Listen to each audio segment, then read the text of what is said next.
Hey, what's up? This is your girl Diamond. I go live every Friday at 7 o'clock. I'm a little late today, 7:30. But yeah, we're gonna talk about some of our preferences um with our partners and what we do with them and how we do those things. And then I'm gonna tell a story because I have a story that is I wanna hear y'all opinion about. Yeah.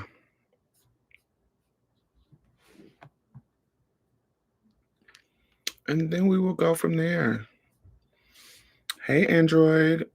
Hey, Ravina. Yes, darling. Hey, Kay. Hey, Brandon. It has been a minute. I have been really, really busy traveling and all that kind of stuff. I don't have a new setup. I just have a lot going on. So I'm using the computer camera instead of my regular camera. I have some new artwork and I'm redoing, my old area that I was in, which was just the other side of my living room. I'm redoing it because I want to change the lights and I'm just doing stuff. So I have you more intimately right here. You look fresh and rested. I am fresh and rested.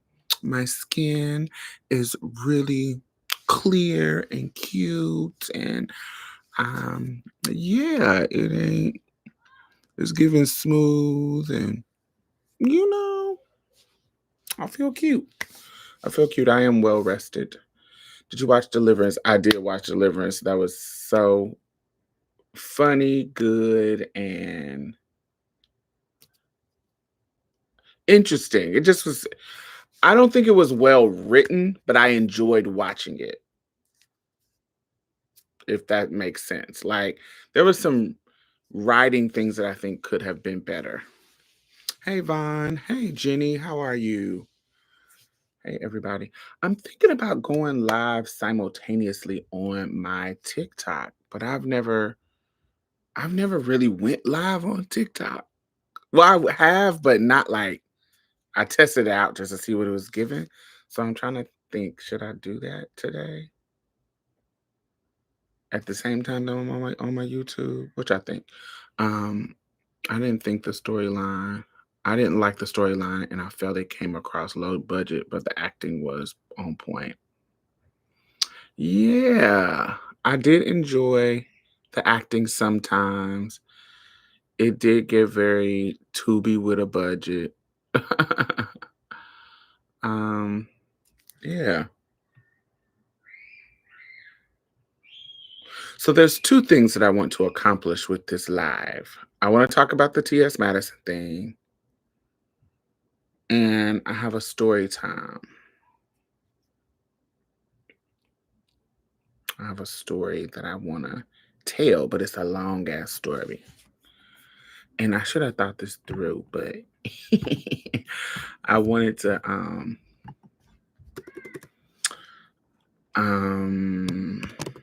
break it down in parts. All right, so we have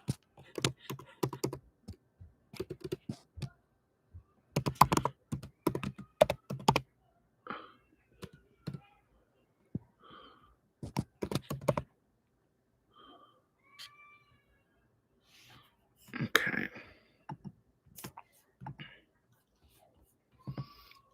Hey Fresh, how are you?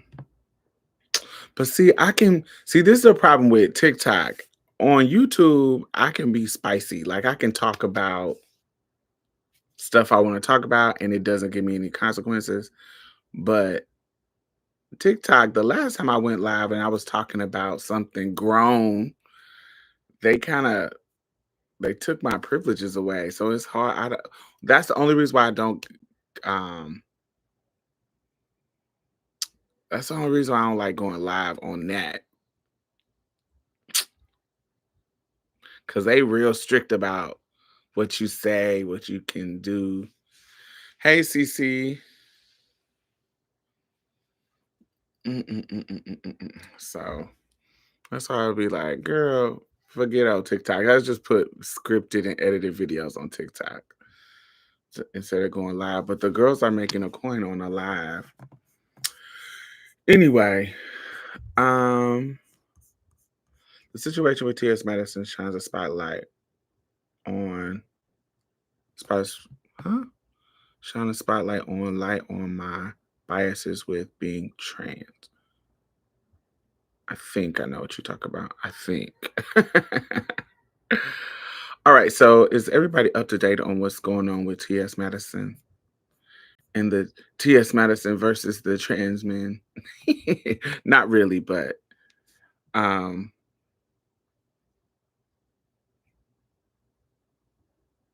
in particular what's happening. So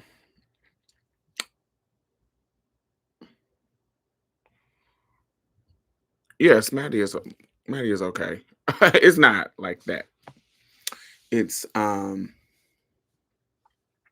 she just sparked a communal conversation. And I think it's an interesting communal conversation. Um and yeah. So we can what time is it? It's 6.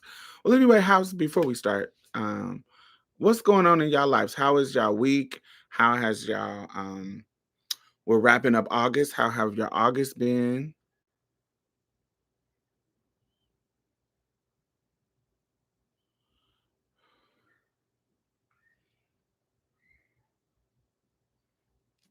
I have had hello, Verilyn. I have had a really, really good August. I will be in Vancouver next week. Next, not this weekend. This is Labor Day weekend. I will be in Vancouver next weekend for the Queer Film Festival, and I mean this. I don't have any plans this Labor Day weekend. I'm just kind of going to be home and hanging out with friends. Um, I really enjoyed the DNC. Really enjoyed the DNC. Enjoy as much as I can enjoy it. You know what I'm saying? So, but I will be in Vancouver, Canada for the Queer Film Festival next week, starting next weekend. And then I think I'll be there for a week. Yeah. I did go to Washington, D.C. during the time of the Trans March. I did not go to the Trans March. I was there for a paid situation for the Let's Talk About Sex conference. Dominique Morgan hosted a reproductive justice convening that kind of brought together cis and trans women to talk about reproductive justice. And I know a lot of people is like, well, trans women can't give birth. No, but that don't mean we can't collaborate and be allies and um, talk about how we can support each other around the reproductive justice fight, because the reproductive justice fight is really really connected to the trans fight, particularly the trans healthcare fight, because both of those are about body sovereignty. Both of those are about doing what you want with your own body, and people in government not be overstepping their boundaries and stopping you from being able to do what you want with your own body. And that's with adult trans people, and that's with birthing human beings, people who can birth.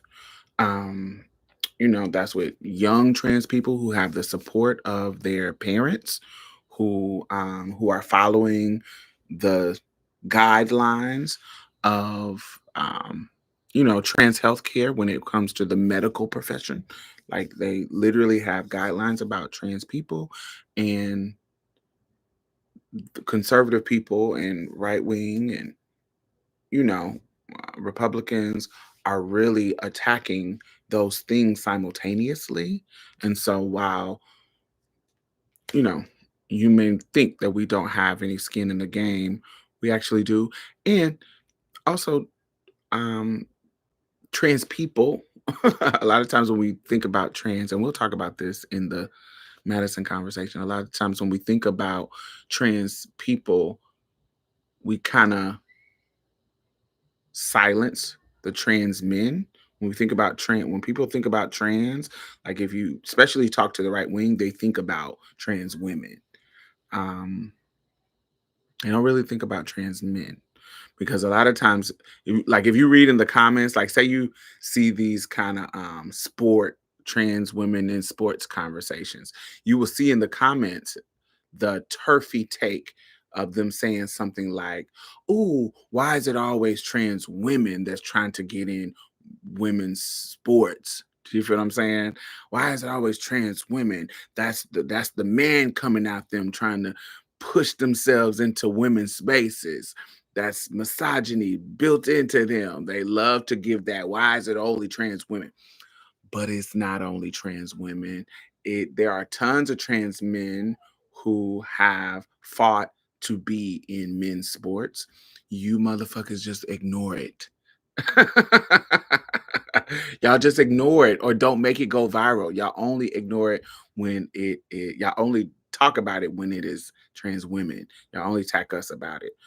Or it doesn't go viral because you don't see trans men as the disadvantage, because if they're coming in trying to fight or compete with the cis men, it's like, oh, they're at a disadvantage. Who cares? You don't care about their safety. You're not even bringing up safety in that part.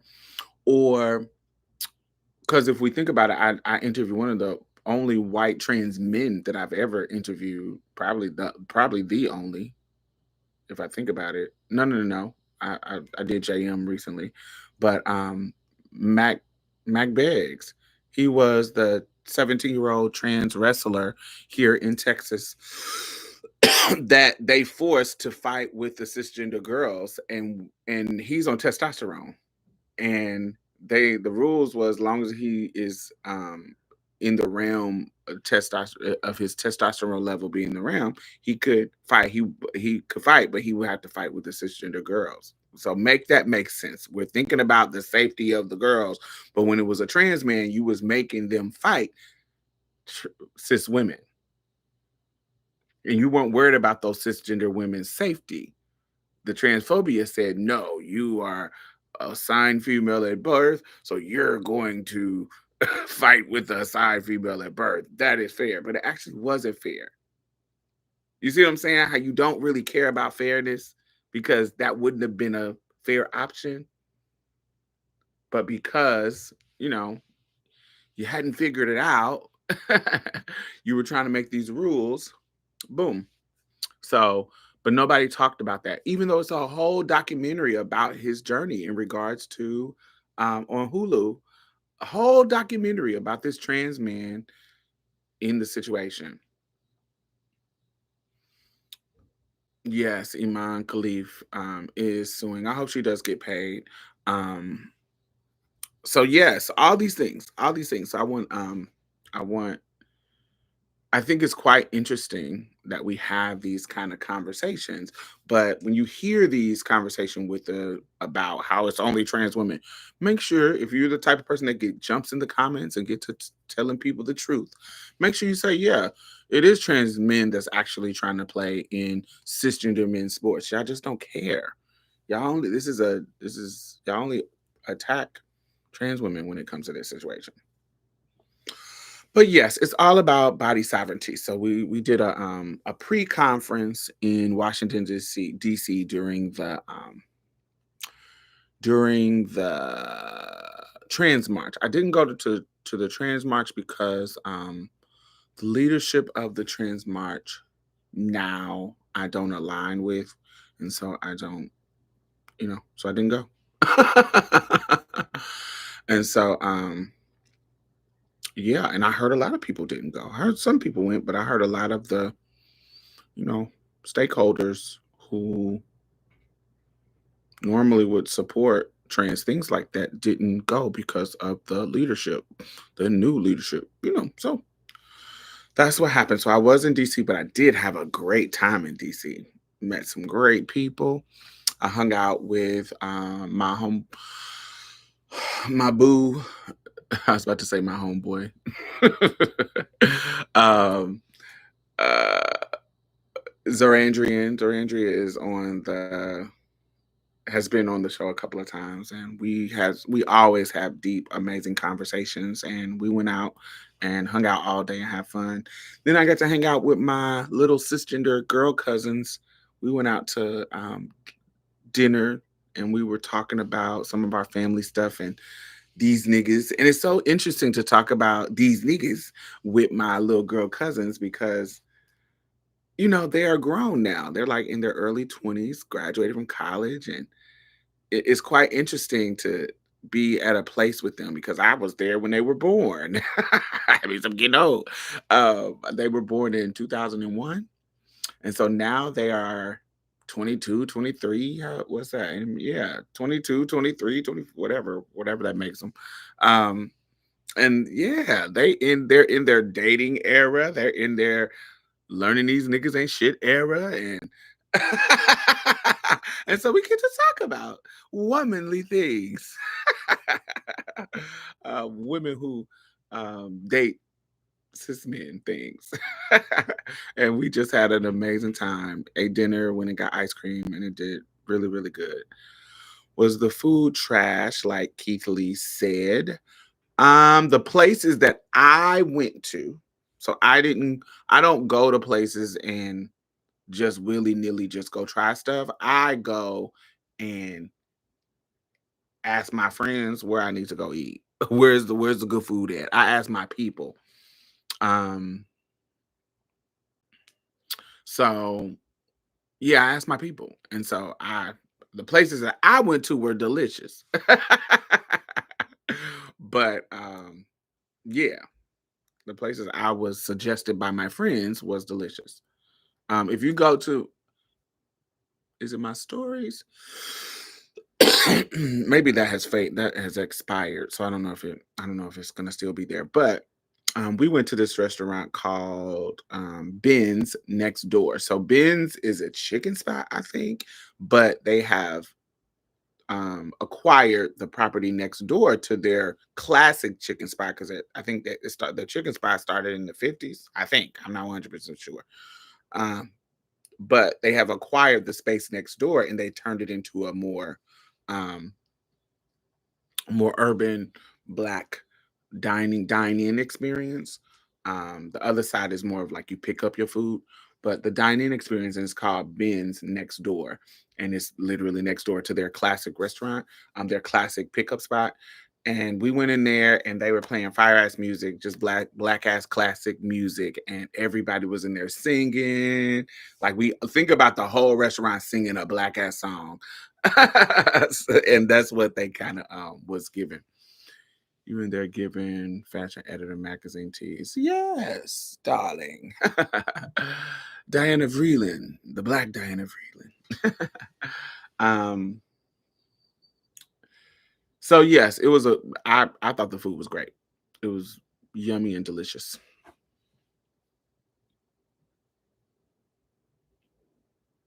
The festival sounds fun. I hope so. I've never been to Vancouver. I've been to Toronto, Canada, but I've never been to the West Coast side of Canada. I looked up the percentage of black people, quite low, but everybody I know from there is cool. Like I like the people that I know from there. My friend, my white homegirl, my white trans homegirl, Lauren, she's from there. Ben's Chili Bowl is the original famous restaurant. Yeah. Um, so yes. Yes. So I'm excited to go there because I want to see what it's giving and have a good time. Yes, Lauren. I love Lauren. Lauren is my boo. My boo, my boo, my boo, my boo. I've been I've been following Lauren um well since she started following me on YouTube, and I started following her there too, and God, for definitely over 10 years. when she was modeling in Tokyo. Hey Tamira, hey Elle. All right, so we can start now. I always like to chit chat with y'all before we get started with the meat and potatoes. Absolutely, when the T Girl Network was pushing. Yes, it was cool. In the heyday of YouTube, when the girls would be in the girls. All right, so let's talk about this Madison thing before I get into the story.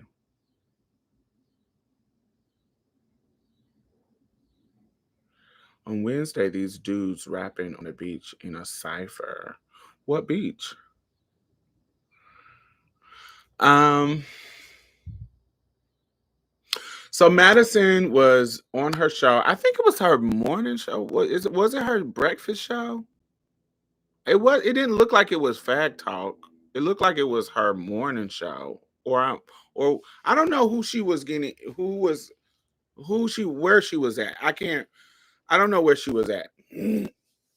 But she was sharing a story about her meeting a guy, and they were talking and having a good conversation, and kind of like, he hollering at her, she biting, and she like, oh hey, what's going on, like blah blah blah blah. So they having a moment where she meets a guy that she likes and she's talking to him. um Over time, over time, she finds out that he is trans. She didn't know he was trans in the beginning of them talking, and she finds out that he's trans. And so in her mind, since the chemistry is there, even though she's never really, dealt with a trans man, since the chemistry is there, she wanted to kind of be open-minded about it and say, well, I've come a long way in my open-mindedness about this, and the chemistry is there. So yeah, let's talk about it. Let's see how it works. And so they went into negotiating the relationship, talks about negotiating relationships, how we will have sex and how we do certain things and blah blah blah blah blah blah blah blah. So to make a long story short, in their negotiations about what they would do to each other sexually, um, the trans man said he's not into getting penetrated. He's not into that. So she wouldn't be able to penetrate him.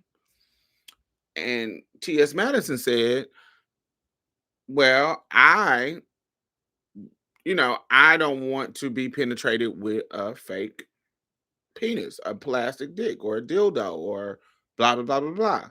So what they learned in this conversation is that they were not sexually compatible. Okay. So it didn't work out. So in the conversation, when she, T.S. Madison is one of the most well-known trans women in the world now, arguably, I would say, the most well-known. I don't know who. I mean, she's been on a Beyonce album. I mean, who would? I mean, there's a Laverne, there's a Janet, but I don't know. T.S. Madison has just been more, and maybe I'm skewed because, um, how can I say this? They are black, but one is particularly urban black, and I feel like I gravitate towards urban black. And so I might be biased, but I don't know. Who do y'all think is the most popular black trans woman in the world, like right now? It has to be Madison. I understand we know Laverne, but I'm talking about consistent, impactful cultural moments. How do you? It feels like it would be Madison. It doesn't feel like I know Laverne had her Times moment, she had her different shows, but it feels like Madison keeps doing stuff. Of she's like the Trina um of trans cultural moments. Like Trina, Trina, rap girlies will do something. Boom, stop, be quiet for a little bit. Da-da. Trina, since she came out, every year coming with an album. She feels that's what Maddie feels like to me. Like there's always something that Maddie is doing that is adding to the culture. Um, yeah, Maddie just feels like the more present. Um, no more present black trans girl. I don't know. It's not like she doesn't do high profile stuff. She's been in movies. She's been in yeah, it just feels I would say Madison. People can argue which one um they I might think, but I would say Madison. So so of course when she says something um so of course when she says so y'all agree. So I'm seeing she's pretty present always. Definitely Maddie. Yeah, Maddie's very known. She's literally be everywhere. I don't think there are any other girl more well known than Madison. Yeah, I think I agree. I totally agree. Um, and so because of that, when she says certain things, they do kind of go viral and go um uh and they're kind of there can be a moment. And so because of that, um, when she was talking about this relationship, this interaction with the trans guy, it created a conversation about um about trans men and sexuality and that kind of stuff. So I want to share um some responses to what Madison said that I think are relevant, and y'all can tell me what y'all think. All right. Jamel Young, this is a trans man, popular trans guy who I know. He dates trans women. I think he is in a long-term relationship with a trans woman. I think he used to be in a long-term relationship with a butch queen, but now he's been through I don't know. I don't want to. From what I know, this is not somebody who is a close friend, but there's somebody who is popular enough for me to know what's going on in their life, um, a smidget of what's going on in their life. And so I think he is in a relationship with a trans woman now, long term relationship. But before he was in a relationship with a butch queen. So this is um, their background. I think that they were on I'm not going. I think they were on a television show, a trans web series, a trans man centered web series. But anyway, I think that this is a relevant conversation, so I want to read his um his response. Got it? Mhm.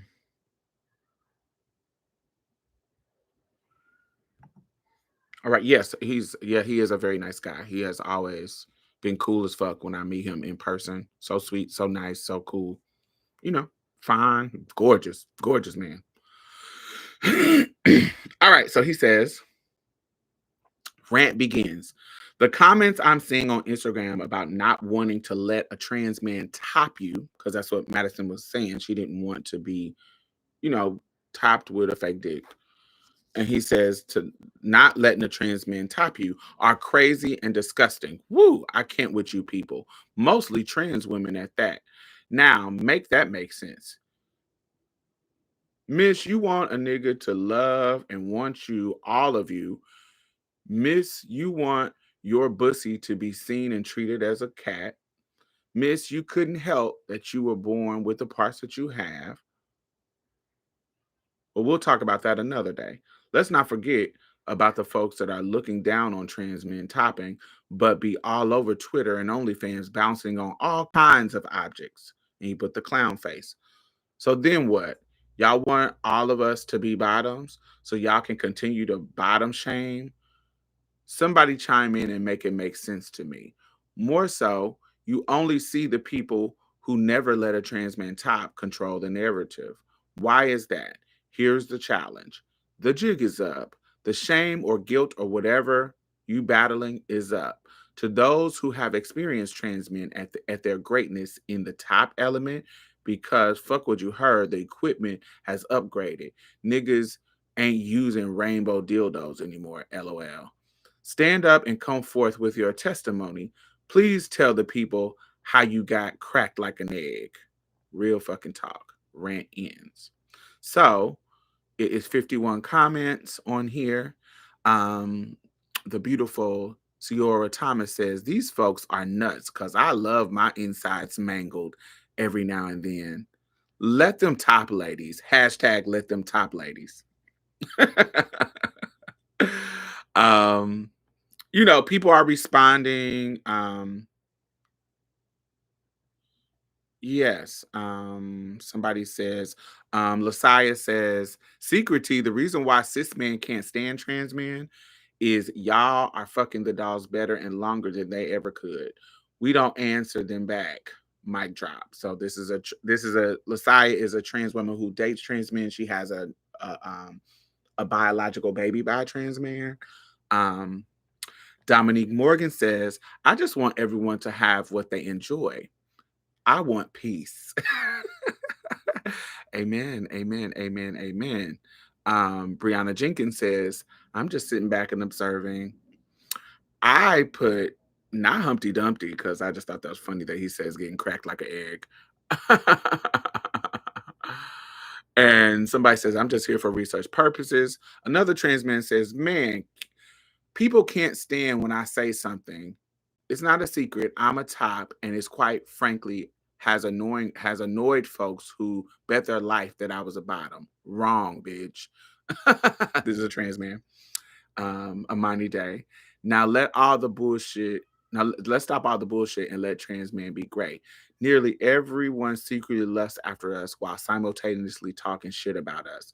Regardless of top versus bottom or whatever, we are the greatest, and it is a privilege to be with us. I know that's right. All right. So yes, these are some of the conversations.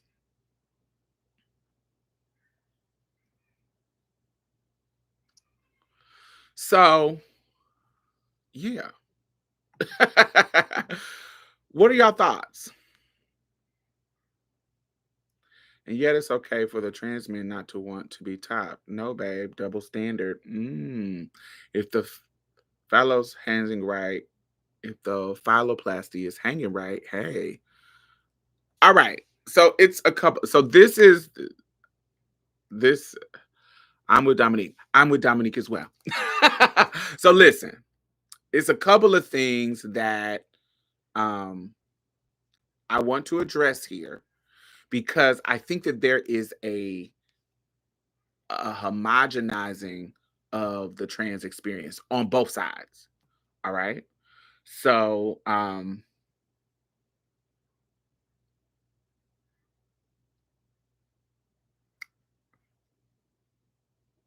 I feel it's two things that I think that's happening. Um Not two things, a couple of things. So every trans woman is not secretly lusting after trans men. Let's start there. And every trans man isn't secretly lusting after trans women. There are some trans women who do not want to be with a trans man. They want cis men.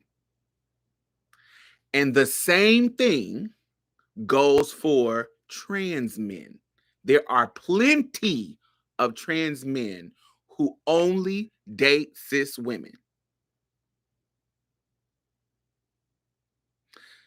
They may not get the shine. They may not be on. They may not be celebrity level like T.S. Madison, but there are literally some celebrity trans men who only date cis women, and they are very adamant about it. They talk about it, and it never goes viral. They date them because they like natural vagina. And so for me, I feel like when someone says their preference and you're not their preference, sometimes people can get offended by that. And I understand. I understand it. But I feel like, what are we supposed to do about that? Why? I don't have a vagina at all. And so if a trans man who likes vagina tells me, yes, I am Orthodox trans femme. um, if a trans man tells me, oh, I don't want to be with you because I really enjoy vagina, that probably will never happen to me because I'm rarely in a situation where I'm n- navigating a trans man. It just rarely happens. I'm not saying that it hasn't happened. I've had three situations with trans men that I not sexual. I've never had sex with a trans man, but where I felt like they were intentionally trying to pursue me. Three situations in my life. Um, and I was open to listen. I just got to the point where I was open to listen within the past 5 years. Prior to that, I was really problematic. I was really like, I remember the very first time that I met a trans man, I didn't know that they were trans. And we were talking about, they asked me who I dated and was I open to dating trans men. And my response was, oh no, I date real men. Now this was back in 2010. So mind you, I was young and ignorant and I didn't have the right language. That was a very, very problematic language. And he checked me. He checked me and said, "What do you mean you don't date real men? What do you? But who's a fake man?" And I was like, "You know what I'm talking about, real men."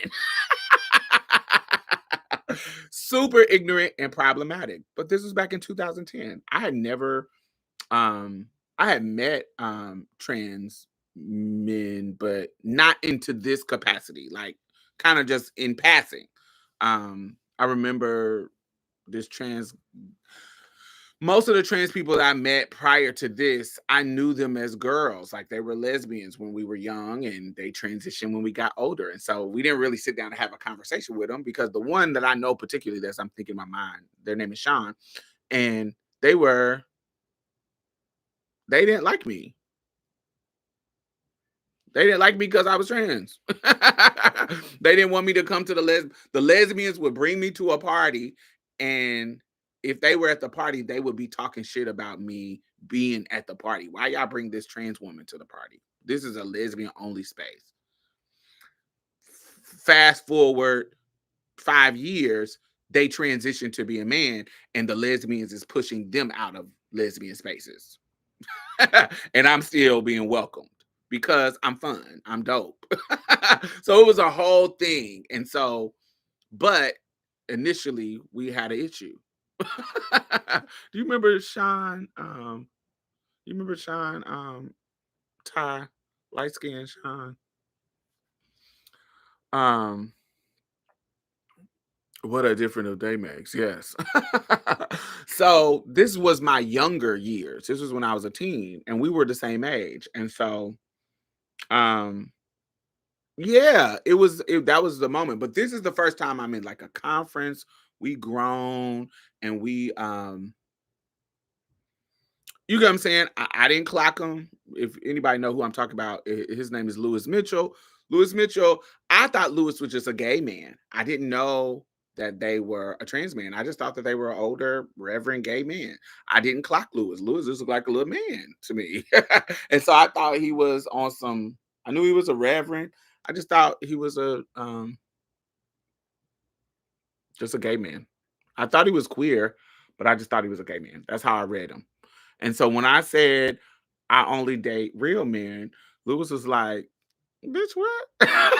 He didn't say that, but basically, he was like, "So you want people to respect you as a woman, but you don't respect trans men as real men?"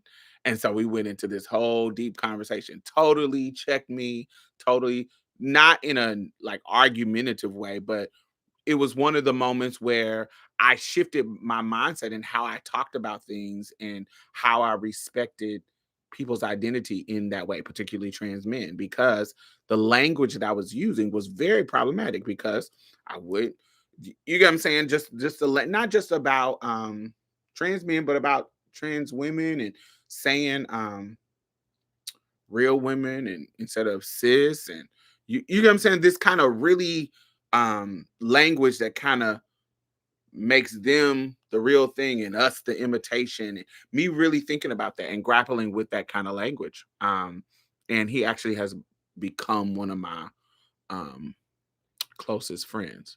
Um people who I respect their not the closest friend, but people that I respect in community. And so it was one of those moments in 2010 where I just got checked. I mean, that's just keeping it real. Bitch, what are you talking about? Let's talk about this. And luckily, this is somebody who cared enough to, instead of looking at me like, oh, this dumb chick, let's talk you through this. Let's educate you on the trans masculine experience. And it shifted me. And I was open to the shift. I wasn't trying to be against the shift. So anyway, fast forward to um let's say 10 years after that, um, I'm open to having a conversations about dating trans men. Now, I'm not fully on to the sex train, the sex part. That ain't really I don't listen. I don't have sexual fantasies about vagina. Um with the recent years I had like some dreams about eating pussy, but actually like putting my thing in some coochie. That has never been a part of the canon of my sexual fantasies. I ain't never thought about pussy in that kind of way. And so you ain't got to worry about me trying to top you. I ain't really want to do that no way. um, but I also don't fantasize about trans men. The part of me opening up to trans men was me my politics saying, yo, if I want to be respected as a woman and not fetishize people, why wouldn't somebody who tries to holler at me, why wouldn't I give them a chance to see where it goes? So that's the only place that I have been with trans men to where somebody tried to pursue me. And instead of me saying, like I normally would, oh, that's not my thing. No, I'm not into that and it being a negative thing, my politics says just be open to the conversation. Why don't you have the conversation and see where it goes? I have not gotten to the point where I'm like, oh, ooh, you're sexy. I want to have sex with you. There's very few trans men that I have met that I'm attracted to. For me, that I'm attracted to. Not saying that they're not cute, but I'm talking about there's some that I'm like, "Oh my god, you're fine, you're cute, but I don't wanna fuck you." It's similar to how I think about white men. Like, I don't see white men and be like, "Ooh." That is very rare for me. Very rare. I know you cute to other people. Like, I can look at you and be like, "Oh, I know people think he fine," but he ain't my kinda fine. Like, he ain't the type that's gonna make me wanna have sex with him. And so, there's it let me be real. I could be y'all my people. I could be honest with y'all. First of all, my own gender dysphoria when it comes to my preferences, um, when it comes to my preferences, my own gender dysphoria come into play too. I don't really like dudes that are shorter than me, cisgender dudes, and it's going to be very few. trans men that are I'm the average male height. So it's going to be very few trans men who are going to be taller than me. So we already have a problem right there. My own gender dysphoria with me being tall comes into play when I'm around trans men because most of them are not tall. And so that's another element of attraction that doesn't just don't sit there. Most of the ones that I be like, ooh, are tall. They like 5'10, 6 foot, 6'4. The ones that I met that I'm like, ooh, now that's one. Usually they're tall. Um, Also, I'm a traditional girl. So I'm a binary girl. So I like traditional stuff. And so I like men to be traditional presenting binary men.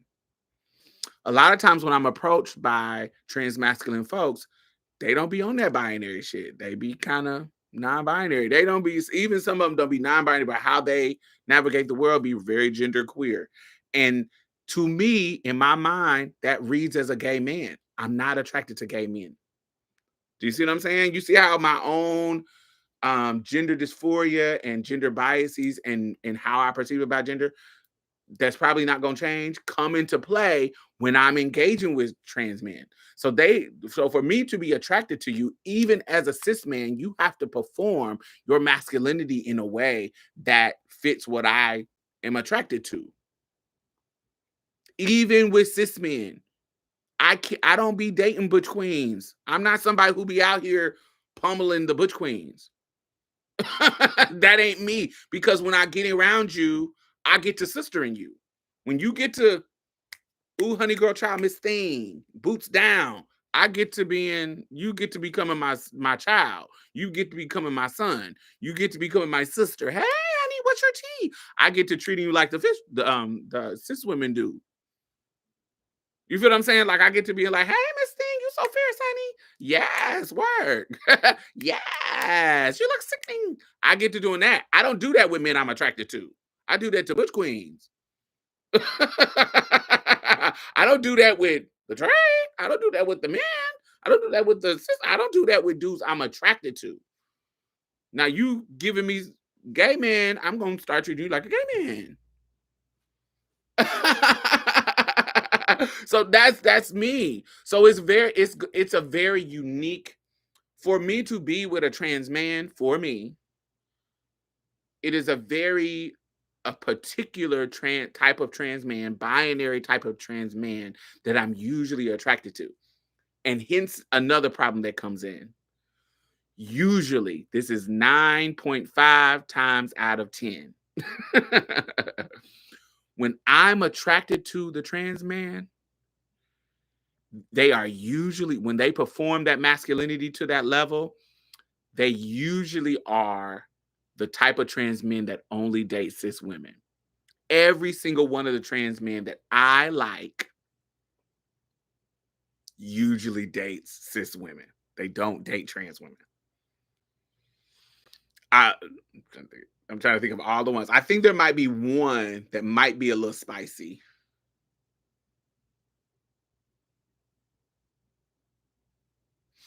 Or they move like down low men. This is another spicy thing too.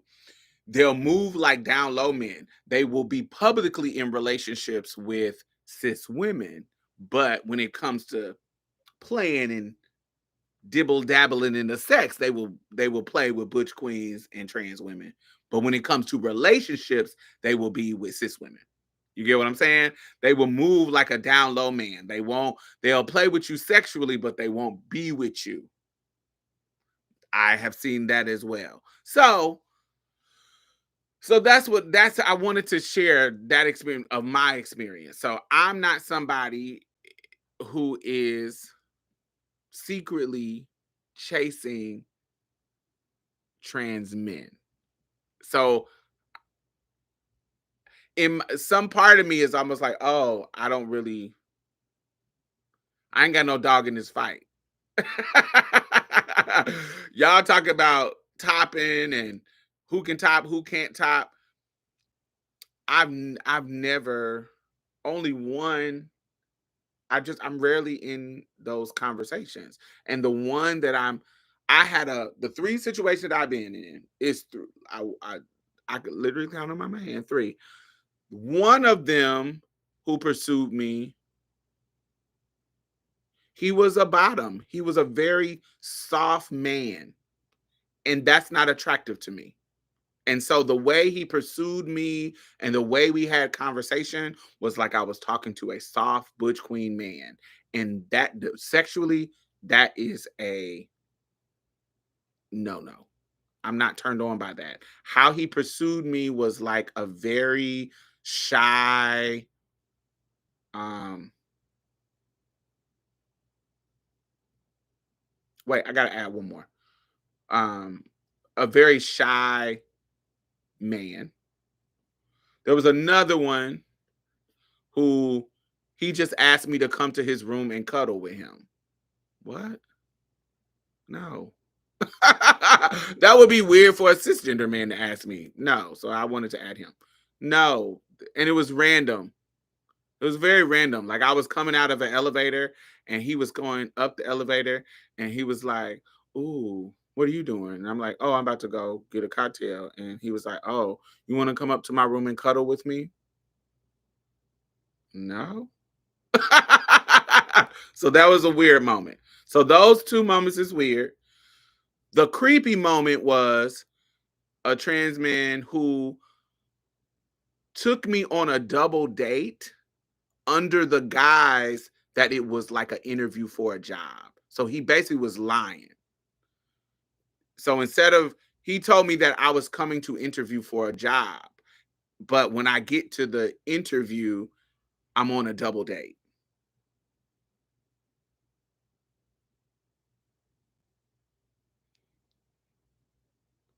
So then while we're on the double date, that's already weird because this is early in my transition, not transition as far as transness, but transition as far as I'm transitioning from the ignorant, I only date real men girl to who I am today. And so I'm in the transition. So this is early in that transition. So I already feel weird. You brought me on a double date and it's me and you and another trans man and his girlfriend. And so now you got me sitting here and I'm actually not fully comfortable in this situation. But I don't want to act fucking weird either. So I'm stuck in this scenario where I don't really date trans men, and you got me in this situation where I'm in on a date with a trans man. What is happening here? This is crazy. And so, but I didn't want to be weird because, like I said, I also thought I was going to be. This was an interview, and they did have an organization, and I was like, so I also don't want to be weird because I might want to work for this organization at the time. Then we go to a club, a lesbian club. And when we come into the lesbian club, it is tons of lesbians, of course, but it's also maybe like four trans men in there mingling with the lesbians and they're talking to each other. And when he brings me in the space, the trans men start having these conversations about why is he bringing a trans woman to a lesbian club. So that reminds me of back in the day when the lesbian was like, "Why are you bringing the trans woman to the lesbian spot?" It reminded me of that, but also it was this weird ass hypocritical. Like, why can't like you trans men be? In my brain, I couldn't understand it. But then he started acting weird to me in the club because these trans men was judging him for bringing me.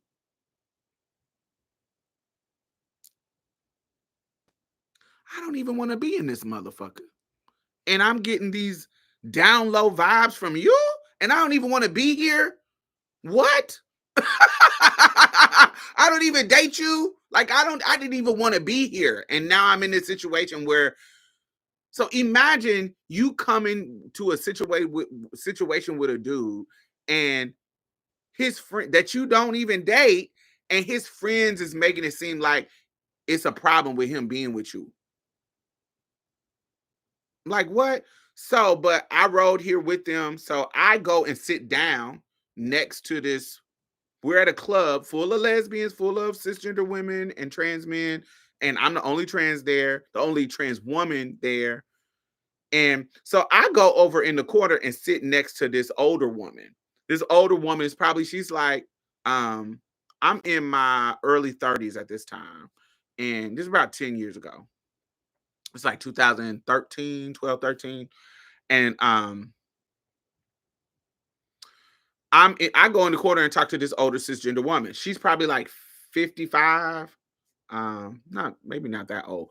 Late 40s, no older than 55. So either between 45 and 55. I don't know exactly. Somewhere around there. That's what she was giving me. Um,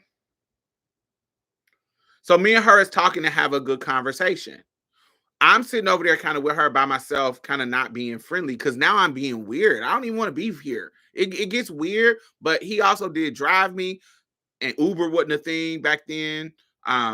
So I'm kind of stuck in this situation because I'm being cordial, blah, blah, blah, blah, blah. All the shit that I shouldn't have done. I should have just been like, yeah, take me home. Or I don't know. Or I don't know. I should have did whatever I did. But this is the situation I was in. So he comes over to me and the girl, the older woman, and before he comes over, she gets to telling me about the trans man that she gets to telling me about the trans man that she had a fling with. Got it? And so she get to talk about how they had a fling and it was the best of her life. She's not really a lesbian. She's here because he's here and because she had been married to a man for a long time, but then she had experience with a trans man, and it opened her up to different opportunities. And even though it didn't work out with them, they, you know, it opened her up to the lesbian experience. So next thing I know, he walks up, and this is the guy that she's talking about. This is the guy that turned this cis woman out, the guy that I'm here in this situation with. So even though we were vibing, when she finds out that, because I didn't tell her my tea and she don't clock me, when she finds out that I'm here with him, she's over it because she thinks that I'm the woman that he chose. Does it make sense? Like, imagine meeting a girl and y'all vibing, and then she talking about this nigga that she wanted to be with, but he wasn't really into her. Blah blah blah blah blah. And then the nigga that you it's the dude you with. So imagine my brain when she get to acting weird to me when really I want to tell her my tea and say I'm not with this nigga. But she didn't even give me a chance to. She just got up and moved.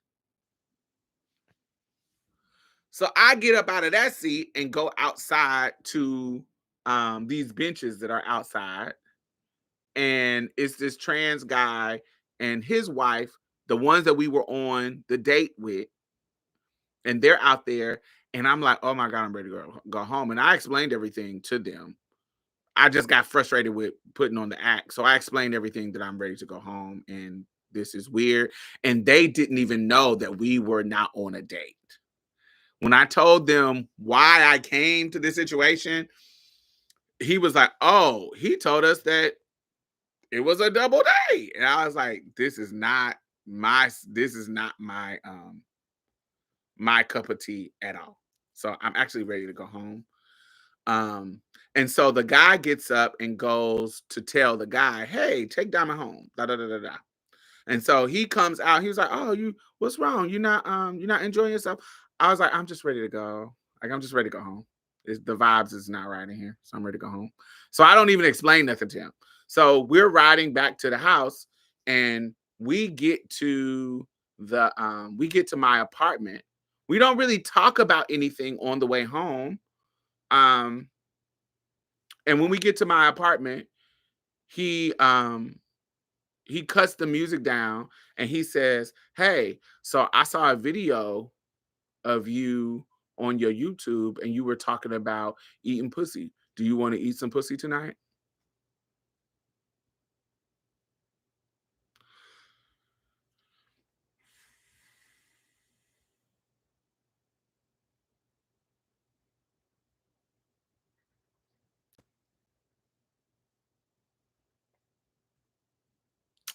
So, so I don't know if y'all remember, but one of my videos years ago, this is about 10 years ago, I had a video where I was talking about how I had a dream about eating pussy. And then I was telling in the story, I talked about real sex, how I remember when I saw a video um about the real sex show from HBO, and and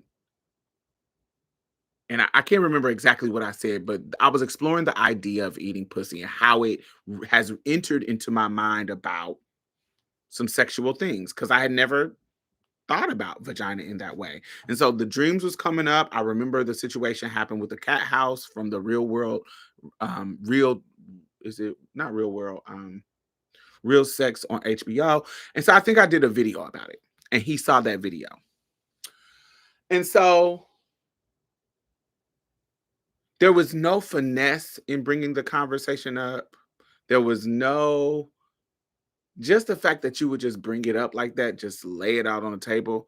It was not sexy. It was no finesse. It was no appeal. It was just whack.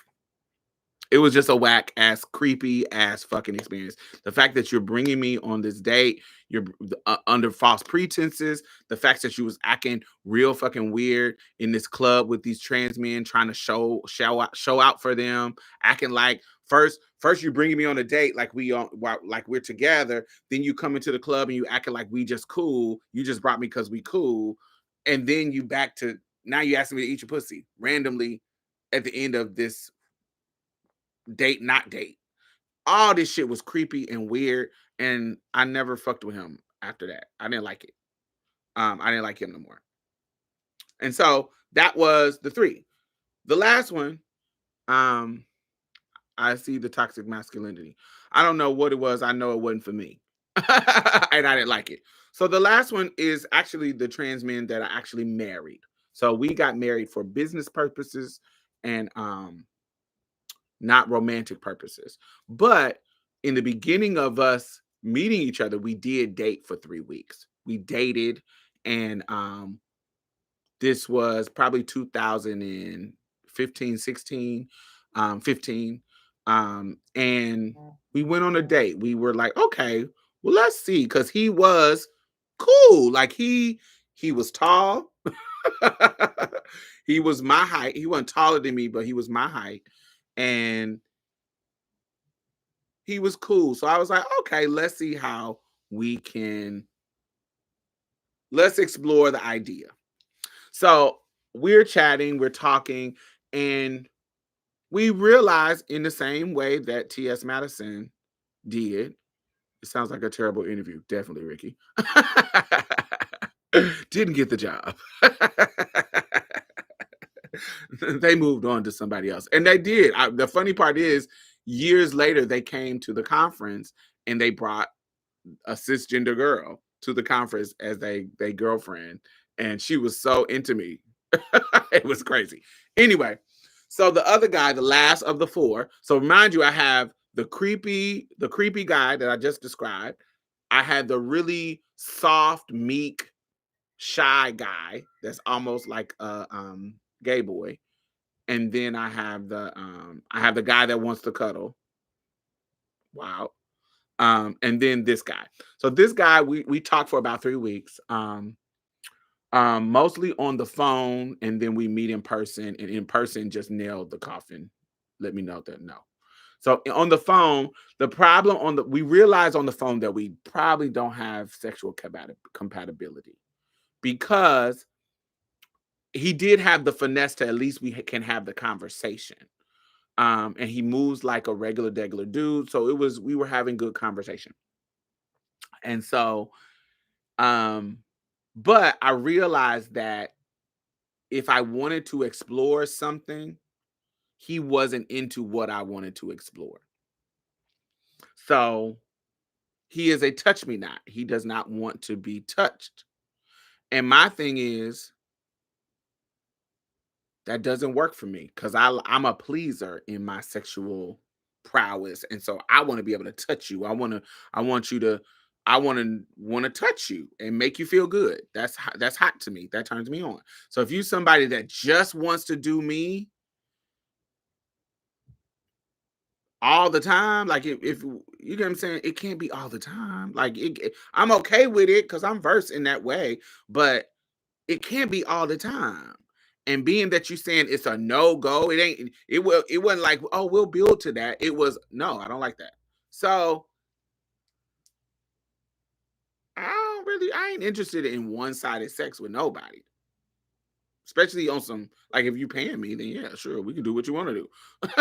But if I'm dealing with you, I want to deal with you. I want it to be open to us exploring. Anyway, so he was a touch me not, and he wasn't down with that. So there's the sexual incompatibility, but then it's also personality wise, which may be a problem with me. So I like those masculine kind of dudes, but when you get those masculine kind of dudes, they move a certain way, usually mimicking cisgender men in that toxic masculinity. So even I have a problem with finding cis men that balance that. So we were talking about something and he was saying something that was just wrong. It was wrong. It was some misogynistic shit that was wrong. And because he was wrong and we're having a conversation about it, I'm saying no. You're actually wrong. This is the information. This is the real information. So I sent him some links to the information, like some data, some to proving the facts that I'm talking about. And he says this wasn't an opinion thing. This was a factual thing where I can prove that this is real. Like I'm telling you, this is facts. And so he went into this thing and called and said that I was emasculating him because I was correcting him. And so I was like, "What are you talking about?" And he was like, you." He was like, "Just the fact that you went out of your way to prove me wrong lets me know that you not feminine. That's not a feminine energy. That's a masculine energy." Nigga, what? I was like, nigga, you acting like a bitch. And so I would have said that to a cisgender man. Any cisgender man that is being overly sensitive to me correcting him when he fucking wrong, I'ma call you a bitch. I'm gonna be like, you acting like a bitch. And so you want me to treat you like a cis man?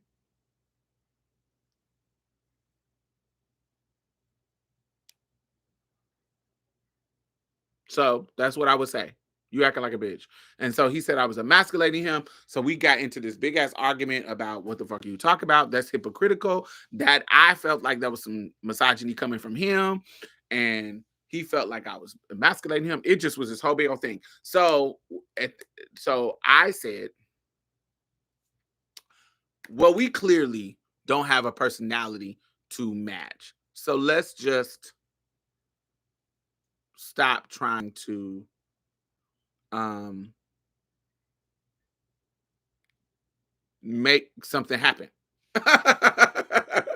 And so he says, okay. So from that point on, to the scenario I'm about to tell y'all later, from that point on, we don't have any more conversations, like in regards to trying to be together in that situation. So fast forward to like 6 months later. Remember, I told you we on some business shit too. We're out of the not out of the country. We in Seattle for some business shit. And it's the three partners, me and two trans men. We all in this situation.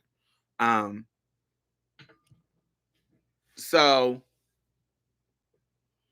we out there and the business portion of this trip is not going in our favor at all, and it's really shady. Not with the team, but with the person that we were involved with in this situation. It's hard to explain everything, but let's just say the business part just did not go the way we thought it was going to go because motherfuckers was making promises that they weren't willing to make. So anyway, we go through this whole process, and so in the evening, we done been through the ringer with these people. And so in the evening, me and the other person, and then it's three people. We all staying at this Airbnb, and this is like 2016, and so we at this fire ass Airbnb. It's not fire as in like luxury, but it's just really, really nice in regards to like when you go in the backyard, it's like this beautiful view of the city. The house isn't fancy, but where we're at, it just looks beautiful. It's so rustic and beautiful. It's just beautiful. And so we go out. I go out on the porch, and it's cold. It's cold, and so I have a blanket out on the porch, and they have there's a pear tree in the yard because it's in the fall. It's like September, and there's pears falling on the yard, and you can pick the pears from the tree, and they're just delicious because they're ripe. And this moment just feels fire. Like the moment of where we're at, the view of the place, the pear tree, juicy, delicious pears, the coldness, not coldness as in, oh my God, I'm freezing my ass off, but brisk to where you need a little jacket, da da da. It was a fire view and moment. And for whatever reason, we're outside on the porch and it just feels romantic. And he's feeling it, I'm feeling it, and I'm feeling the vibe. So we're talking, and the conversation leads to him asking me, can he suck my titties? And so, since I'm feeling the romantic vibe, and I don't know if I described it, the we see the moon is in the moon is in the sky. It is nighttime. Moonlight is shining in on the porch that we're sitting on. It's a two-seater bed situation, not bed. We're outside on a porch, a back porch. You see the hills and the lights. It's just so romantic. The beautiful tree. I told him about how delicious the pears was. He done went and picked some pears, and he got a knife and he cutting them and feeding them to me. I'm trying to give y'all the vibe of how romantic this moment is. Why, even though previously I said, oh, our personalities doesn't match. But I'm trying to give you why the the energy of our interaction shifted to a more romantic energy because of this moment. This moment, I'm a Pisces. I love romance and creating moments, and this moment was creating himself. Him cutting them would have gotten me. Yes, he is. It is. He's cutting the pears. He went into the kitchen and got this bowl to wash the pears with the that we just picked. So he's washing them, and we're having intellectual conversation because he's an intellectual, and he's sitting next to me, and the moon is shining on us. Um, it's just fucking romantic. Like it's like a romantic movie. That's what it feels like. And he is cutting the pears up. They're soft, they're juicy. He's eating the pears. I'm eating the pears. It, we're just having, he's not being overly sexual. We're having intellectual conversation. It is, we're joking, we're laughing. It is romantic. Like it's a romantic moment. And so we started the conversation eased to a sexuality, and he, like a gentleman, asked me if he could kiss me, then asked me if he could suck my titties. And of course, in the moment of going with the flow, I say yes. So we kiss. The kiss is amazing. He sucks my titties. Sucking my titties is amazing. Love it. This is feeling great.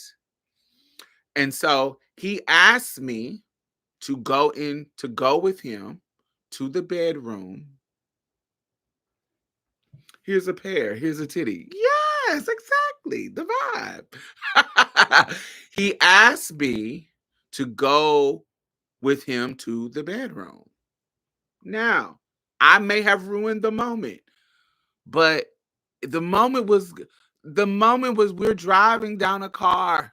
We're driving in a car down a dead end. The moment was going to be ruined anyway.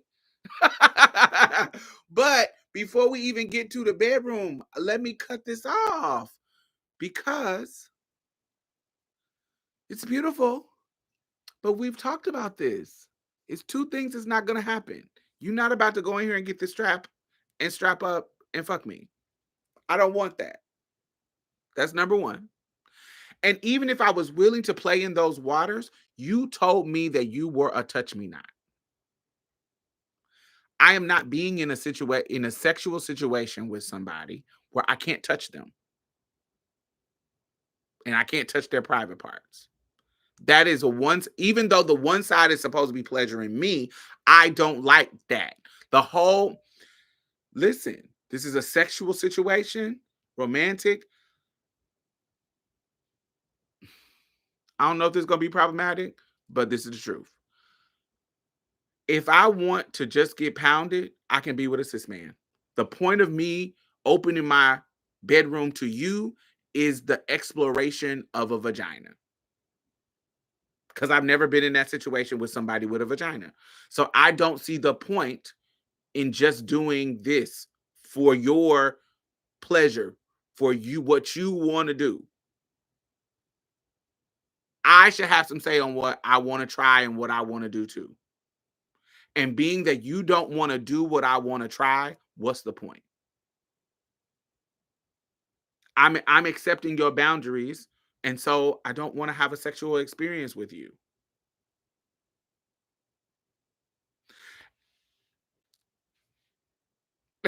Are you telling me what your boundaries are? I'm not into it, so I don't want to do it.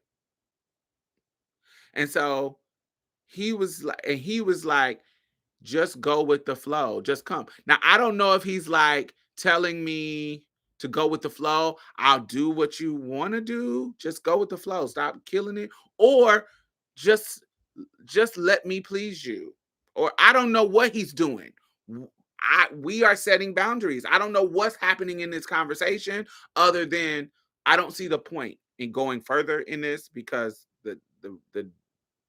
we're gonna have to turn around because this is a dead end road.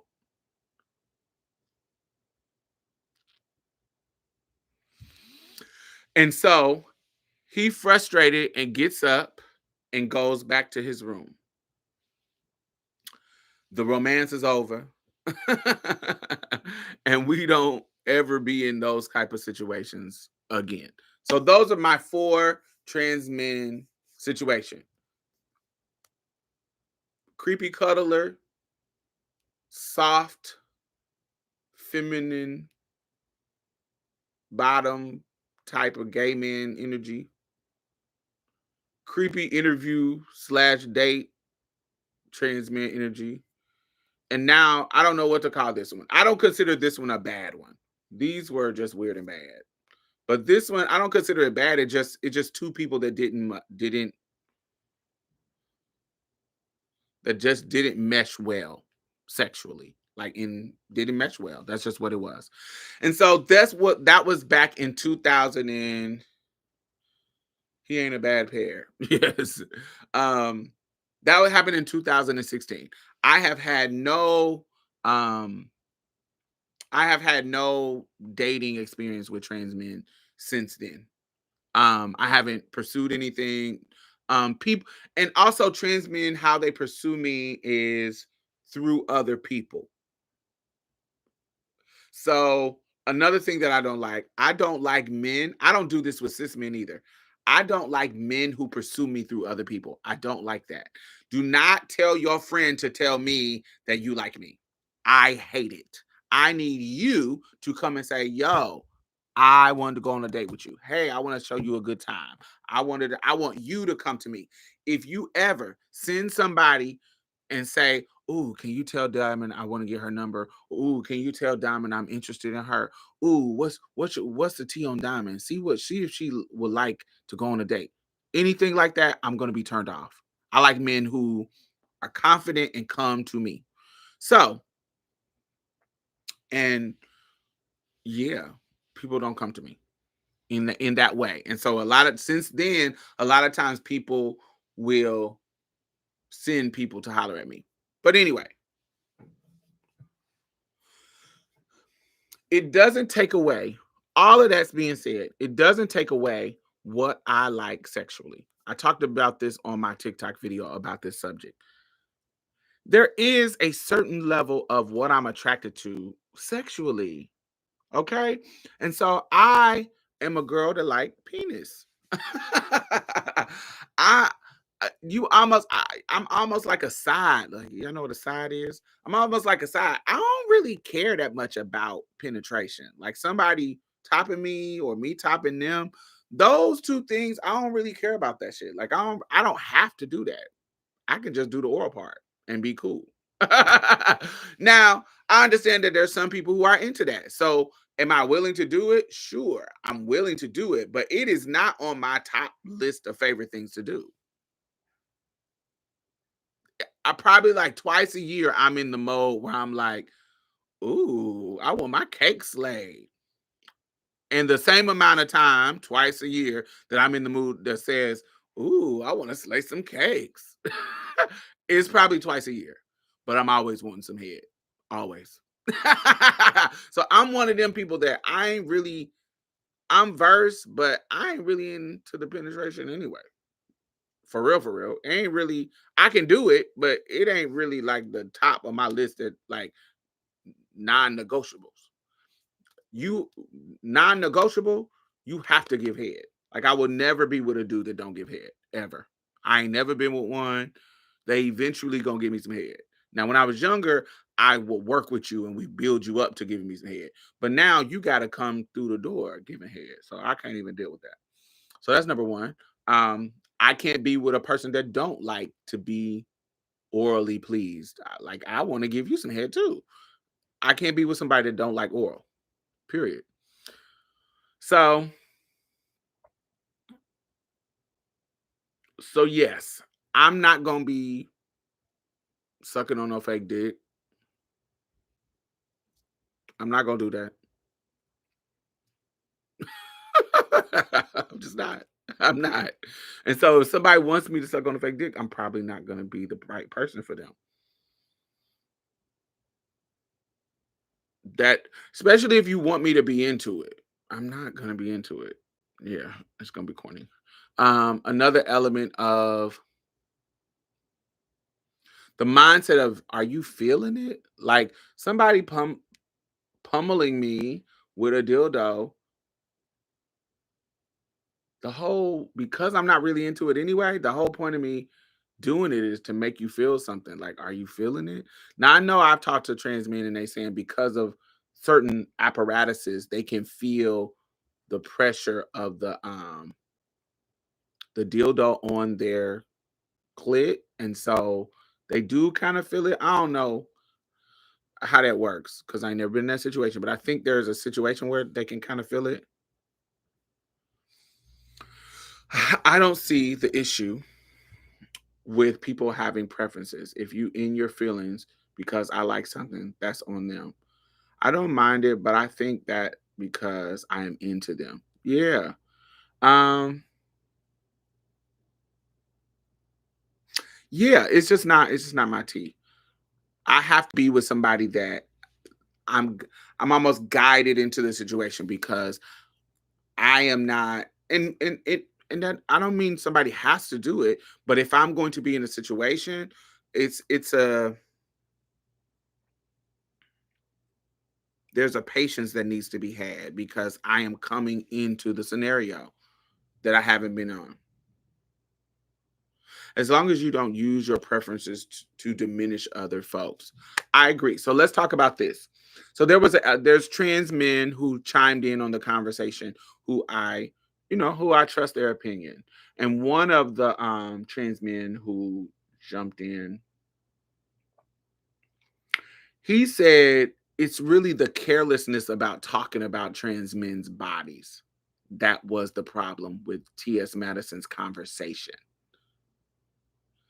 He was like, we have gender dysphoria about our bodies. And so if we are attaching our plastic dick as ours in the same way that you talk about your booty hole is your pussy, and in order for us to navigate the world, that is a part of our gender dysphoria, and us fixing that and adjusting our to you get what I'm saying, how are they navigating their gender dysphoria? That is a part of their sexual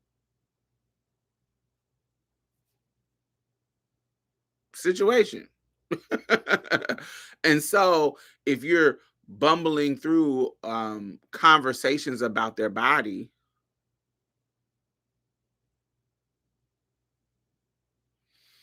but isn't he diminishing the fact that he doesn't want to pleasure by of a trans woman? So this guy, no, the one I'm talking about, but the guy T.S. Madison was talking about, yes, which was my pushback on that, because a lot of them they're ignoring the fact that the guy that she was talking about had his boundaries too, just like she did. But the guy that I'm talking about now, no, he does it all. He does whatever. And so he doesn't have that issue. He dates, butch queens, trans men, blah blah blah. And the ones who had a big problem with what she was saying, I noticed was ones who date trans women and trans men. It was not the ones who date only cis women, because I feel like the ones who date only cis women agree with her. There is a sector of the trans community on both sides, trans men, trans women, who are like, we like cis people. Sorry, we don't do the T for T thing. We like cis. We want it to be T and cis. That's what we like. The T for T thing is not for everybody. And then we come in the conversation of,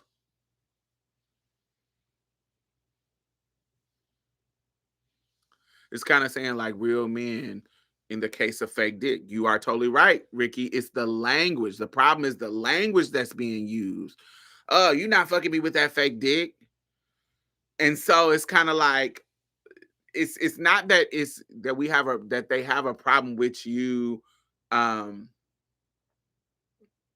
with you having preferences about it. Is how you're fumbling through the language and invalidating the part of their body that this is.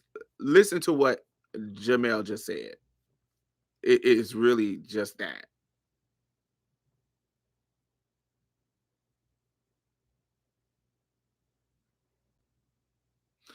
Miss, you want your pussy to be seen and treated as a pussy.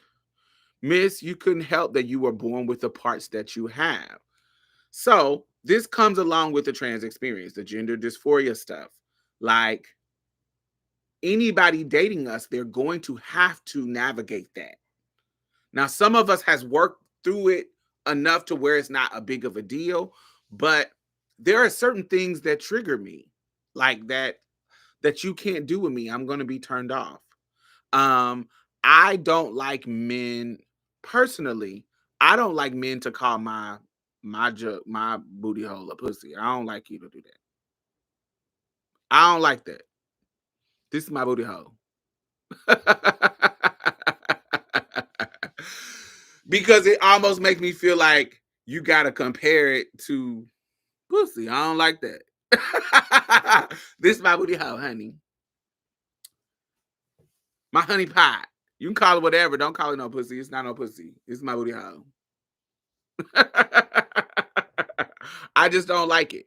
It feels like you saying it to compare it to that, and I don't like it. It's something I don't like. So I don't like people to do that. Um, I don't like dudes who moan like women. Like if I'm slaying you, I know the act that we're performing. I know the act.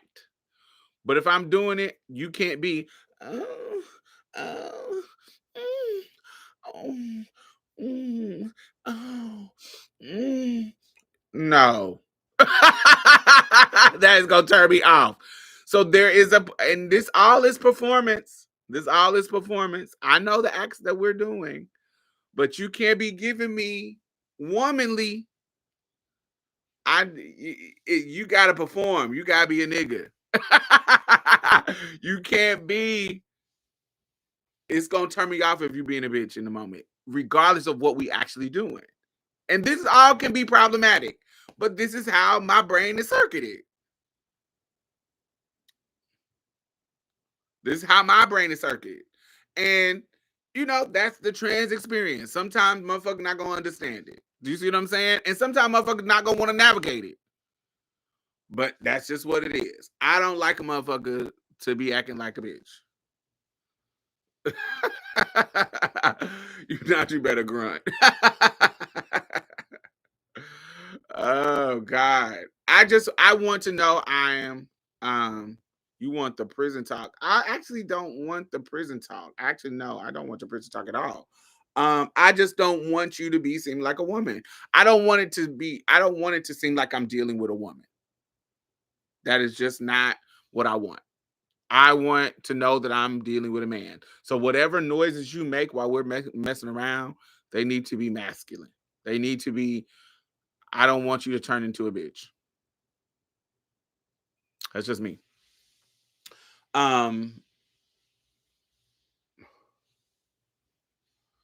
What else?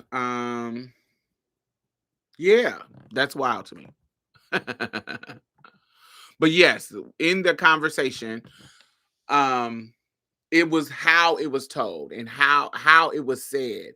You fumbling around the conversation with and kind of belittling our body and belittling how we are navigating our manhood in relation to our prosthetics. And when he said that, somebody I respect, when he said that, I understood it. It was like, oh, maybe the language could have been different.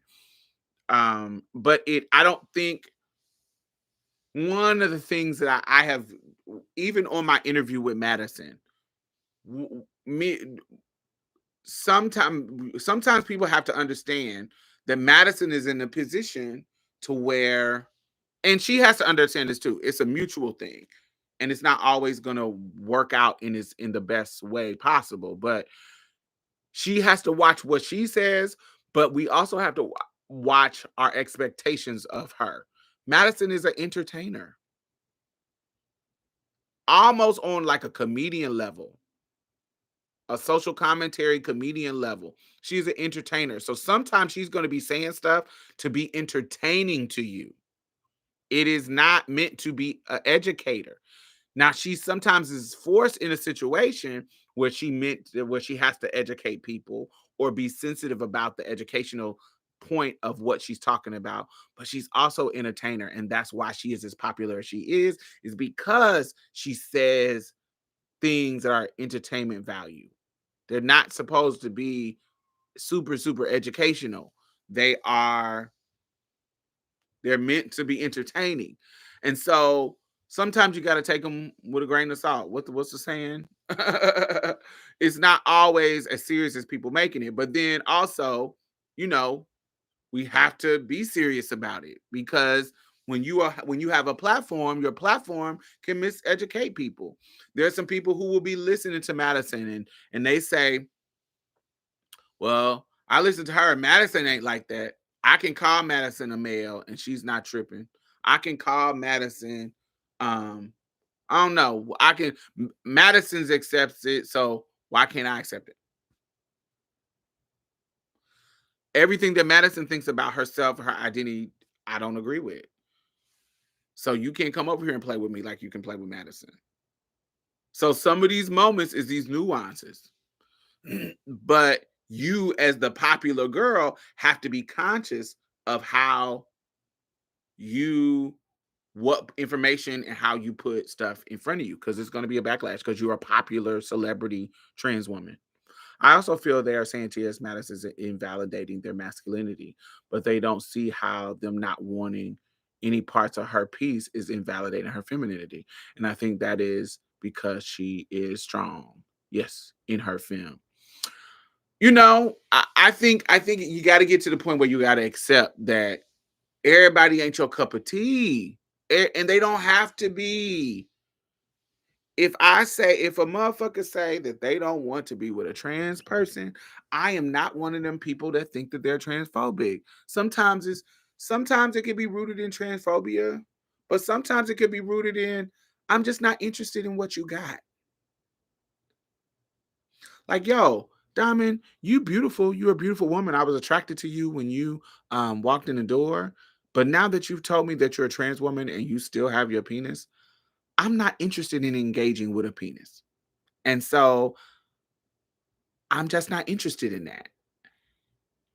And I think a dude saying that and going about his business, I don't think that's wrong. I don't think that that's transphobia. And if it is, it's not the kind of transphobia I that I'm tripping about. You don't want me in your bedroom? Your bedroom is all about consent. I don't want to I'm not about to spend my time trying to convince you to open up your bedroom to trans women so that you're not transphobic.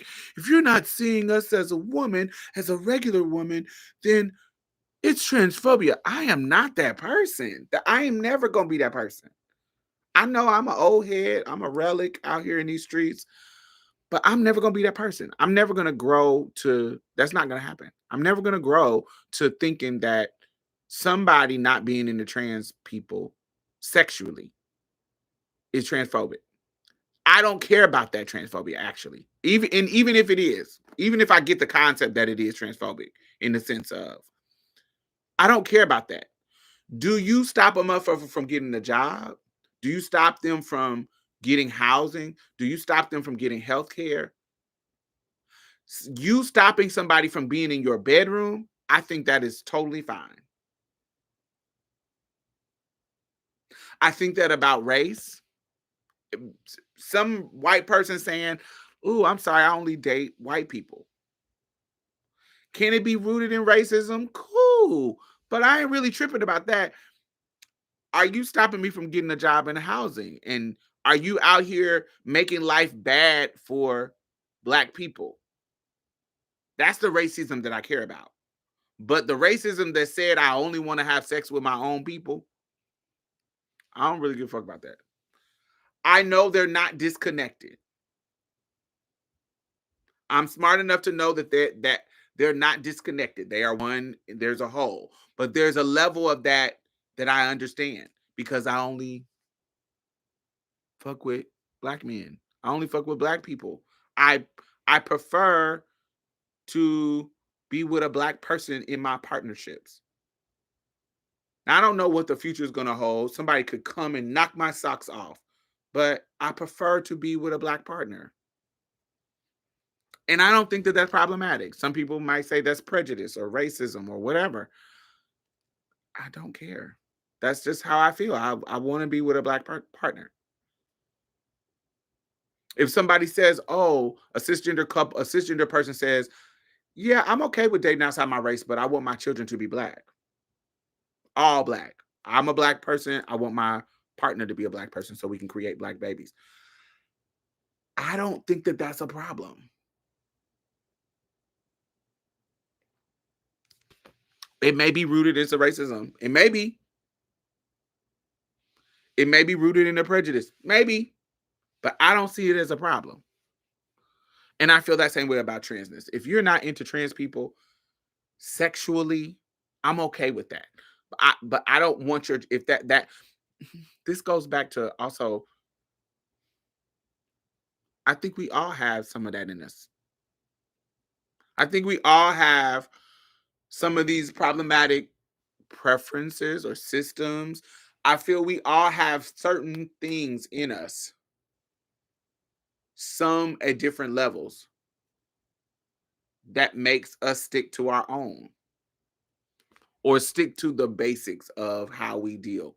Is there some internalized transphobia in me? Yes, it is. There's certain parts of it that I'm not gonna work through. What matters is how the man declines us. Will he be demure or come out the bag on us? Yeah, like if you just saying, yeah, that's not really my thing, you know, I'm into cis women. I don't find that to be offensive. I'm like, oh, okay, that's what's up. Damn, I missed him. First of all, that really happens to me. But when it does, usually it's online. But in person, rarely. Like if a person meets me in person, I rarely have a dude that's like, ooh, nah.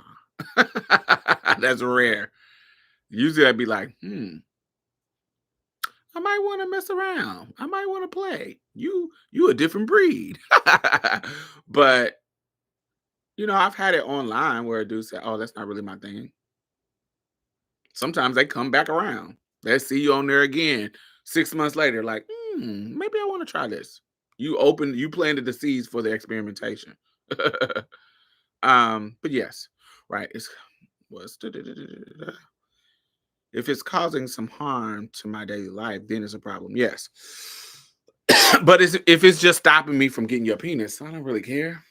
There's too many penises out here. Yes.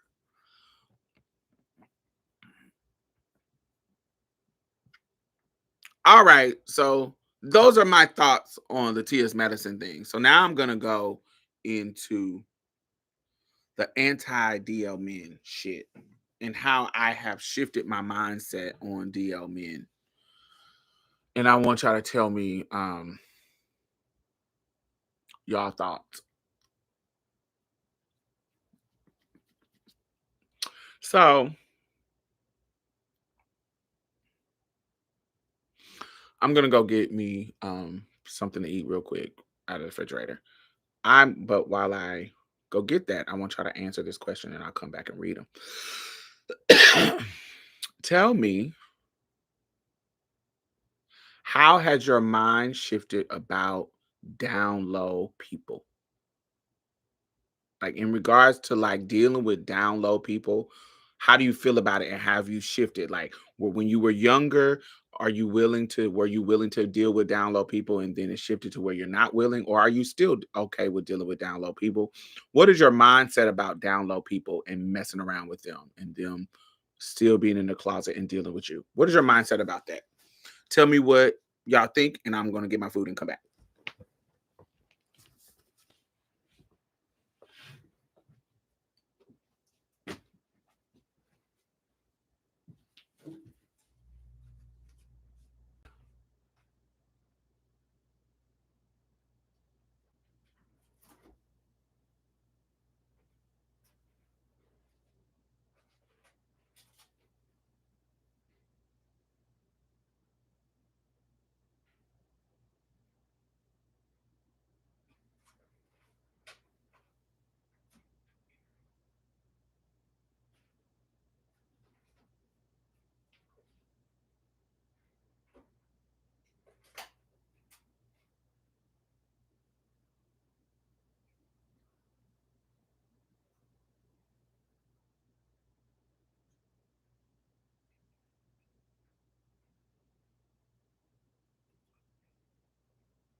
I'm eating vegetables.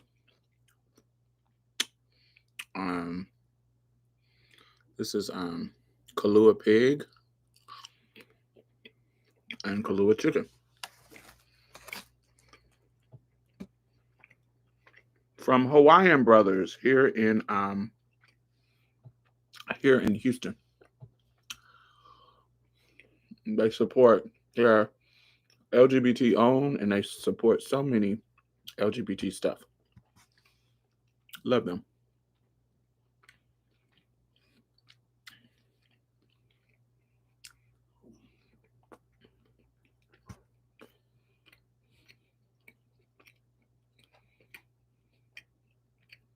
It is really good.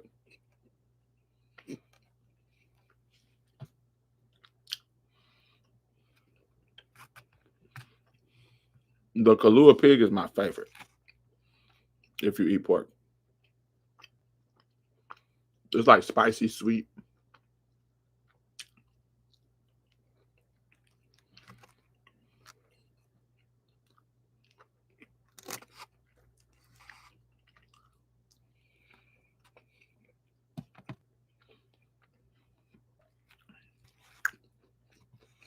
All right, so let's see.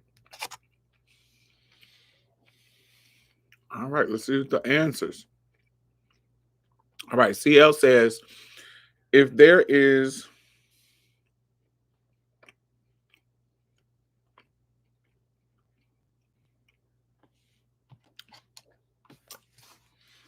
all righty. Let me go live on TikTok. I want to see how that works because I think there's gonna be a good conversation with them.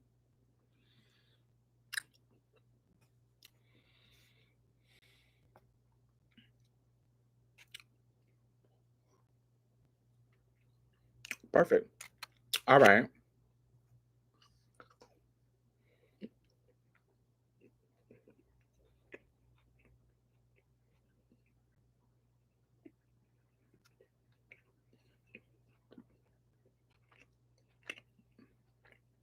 Oh, this is good.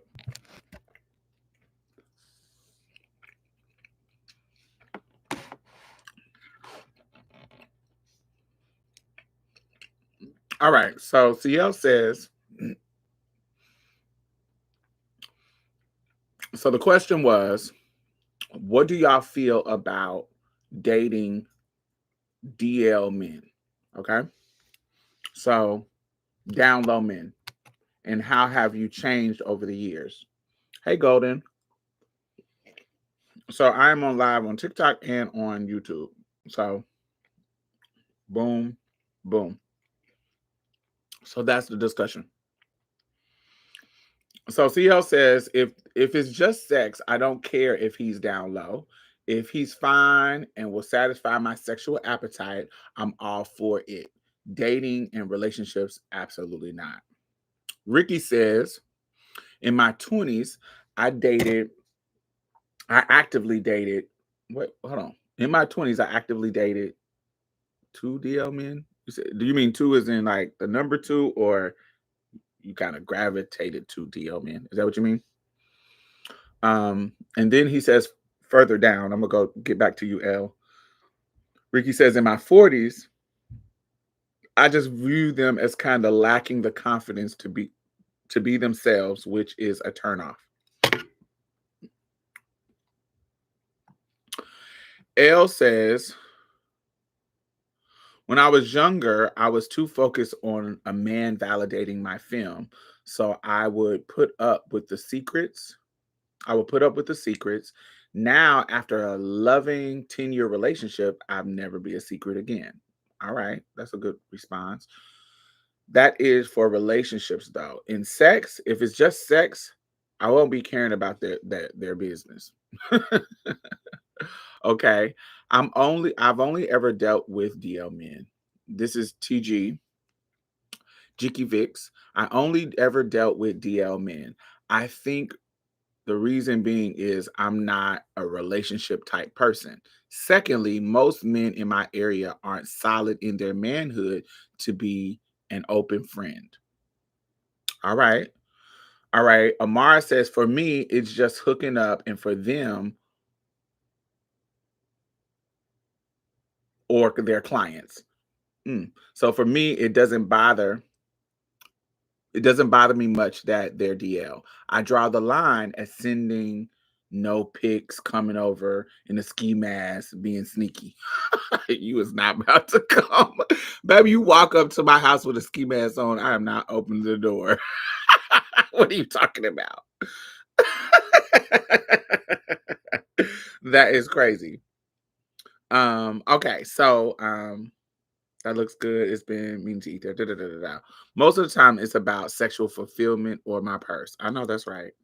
All right, so let me tell y'all this story. And this person is how exhibits exactly how I have shifted in my mindset about dating down low men. Okay. So I was dating, and dating is a stretch. We weren't dating in the beginning. So let me tell you about my cousin Duke. So I have a cousin named Duke. He is bisexual. There's not very many openly queer people in my family, but he is he's a little bit older than me, but he was one of the last ones to come out. So when he came out, I was already out, and he would come visit me and talk to me about his queerness, and we would compare our mindsets around sexuality. This is my cousin, and so he's exploring and joining. He's exploring and grappling with his sexuality with me because I'm his openly queer trans cousin.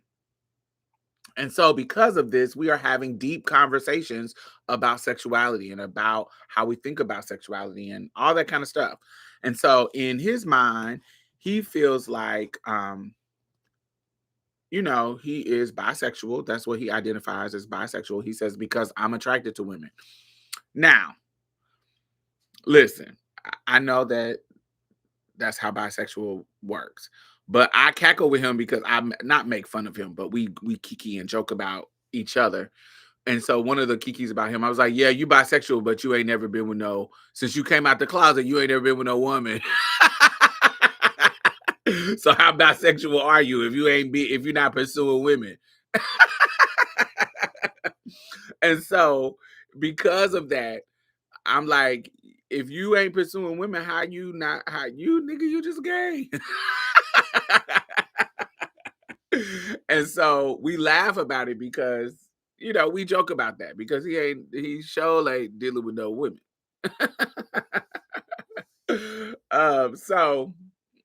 So I laugh with him. I laugh with him about it, but that's where we were. And so at this point in our relationship, I'm 17 and he's like in his early 20s. Now I've been out since I was like 13. I transitioned at 13. And so I've been going out to the gay clubs with my friends. Me and my friends been living full time as the girls. We've been, we put on makeup, but we've been doing the gay shit for a very long time at this point in my life. I'm about to graduate from high school. So yeah, I'm like 17. And so he is just coming out and he's in his 20s. So he had never been with a boy.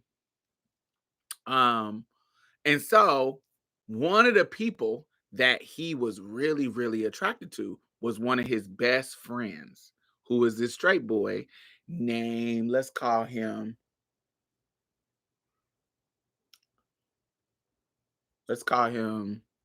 what should we call him? Let's give this piece of trade a name. Y'all name him. What should we call him? Brutus. Jake? Okay. We're going to call him Jake. Golden said Mike. Oh, the trade is Mike. Marquise. Nathan. I'm going to go with Jake. Let's say Jake because that'd be easy for me to remember. All right. So Jake, he's been friends with Jake for a long time. And Jake, he's attracted to Jake. Okay. My cousin, I'm here for Brutus. So my cousin is attracted to Jake and they're really, really close friends. But as they have gotten older, I don't know. I was hungry. I don't know why I ate that food because now I'm feeling indigestion while I'm talking. Ah! um, damn you, sleeve. But anyway, so since they have gotten older in their 20s, they have went in very different directions. This boy is a straight boy, so he's starting to do his straight boy stuff after high school. He didn't graduate from high school, and so he's doing his, chasing women in cars with rims on it. He's doing his straight boy stuff. My cousin, because he's coming out as queer, he's doing his going to the gay club stuff, going to the, you get what I'm saying, the queer boy stuff. So their life is going in different direction, but they both were really, really close friends. So my cousin tells me I want him. So since you've been in the game for so long, you need to teach me your ways, oh master for wisdom one. Cause I see you pulling the niggas and I need to know how to pull the niggas. And so he knew to come to his big, even though he older than me, his big cousin, and teach me your ways. And I was like, all right, so let me show you what I would do if I was trying to pull the trade that you're pulling. The good thing about you, see me, I'm trans. So the good thing about being trans is that you kind of fit in the woman image. So when it comes to being, you ain't far from what they already like in regards to men. You ain't far for what you know, people gonna have opinions about whether they straight, gay, bi, blah, blah, whatever their label.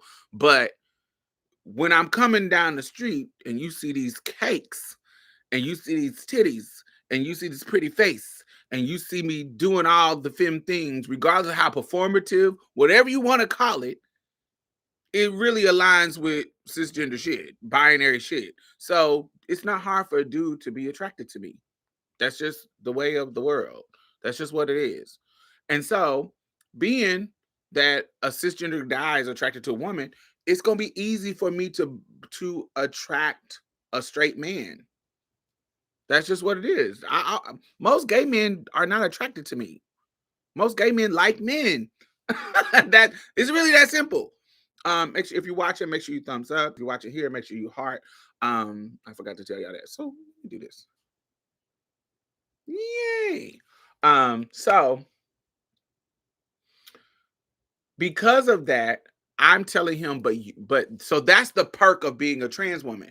Now, the perk of being a gay boy with a dude is that y'all can, especially if you like my cousin. My cousin is not Miss Honey, Miss Thing, Miss Child kind of gay. He is a kind of a butchy gay. He doesn't like you wouldn't know him he was gay from talking to him. So he's not a flaming gay. He just if you saw him, he's just like a regular dude. So mask for mask kind of dude. Even though he actually don't like masculine men. Now, his friend, he do like him, but but most of the people that he dates usually feminine gay boys because he's a masculine gay boy. So he likes that balance. And so is he cute? Yes, he's very handsome. Very, very handsome man. And so um yeah, so he's coming. I tell him the thing about you is that you act like a nigga and you look like a nigga. And so you being around him doesn't throw off any red flags. You can be hanging out with him and nobody know that you trying to pull this nigga.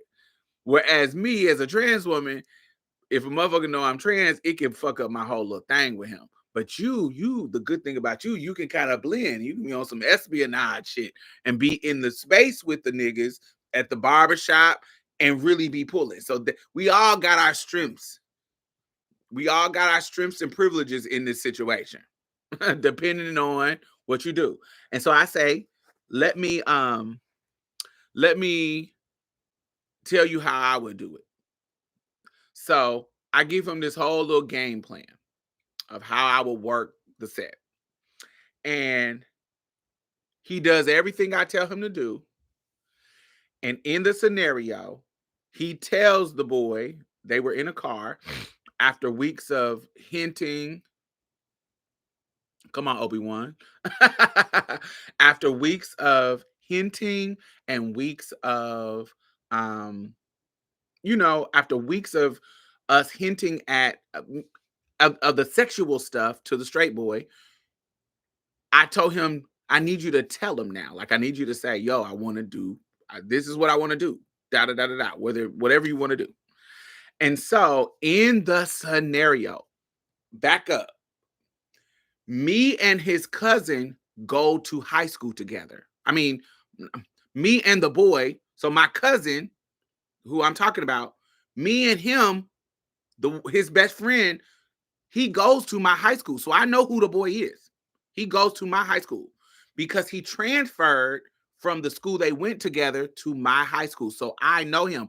And how my cousin came to tell me about the boy is because the boy transferred to his school, to my school. So I forgot to give y'all that. So when my cousin is in the car with the straight boy, and he has hinted at these sexual moments, and the straight boy ain't never kind of, he ain't never kind of scoffed it off. He never was on some, nigga, what the fuck is my, he never was on that, but he also wasn't biting. Like, he wasn't like, he wasn't turned on by it either. He wasn't giving anything. He just was like, oh, it's kind of weird conversation, but he didn't make it weird. So that's when I tell my cousin, now you need to, draw the line. You need to say, this is, you need to stop doing the innuendo and make it plain, as the church folks say. Make it plain. And so now you done hinted around. Now you gotta say, yeah, boom, and hit it. Because you gotta you gotta get to the point where he gives you a yes or no. Bam. So when this happens, it's like middle of the week. They're in a car driving, going to get some weed. They both smoke. My cousin don't really smoke, but when he with him, he smoked, because the trade is smoking. When you're young, you smoking too. So because of that scenario, we are in the moment where he is telling him he is attracted to him and he want to mess around with him. So in that moment, they're in the car and they are smoking, and my cousin used that time to say, yo, I'm gay. I'm attracted to you, and what you think about that? The dude looks at my cousins to say, oh, nah, bro. Like, nah, I ain't really into you like that. We cool. I ain't gonna tell nobody, or I ain't gonna it ain't nothing. We don't gotta be acting funny after this, but I'm really into you like that. Like, I'm not into dudes like that. Like, nah. And so my cousin sits back and, of course, my cousin is devastated, because he done did all this work and he done told him no. Seconds later, the dude say, but what's up with your cousin, though? The light-skinned one, the light-skinned trans woman. What's up with her?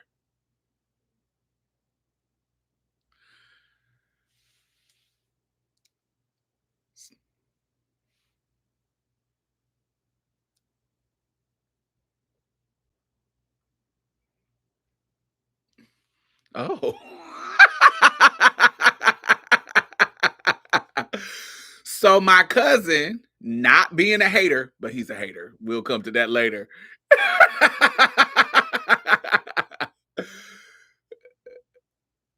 Now, he's a hater. Don't get it twisted. He, imagine you've been working on this piece of trade. And he say,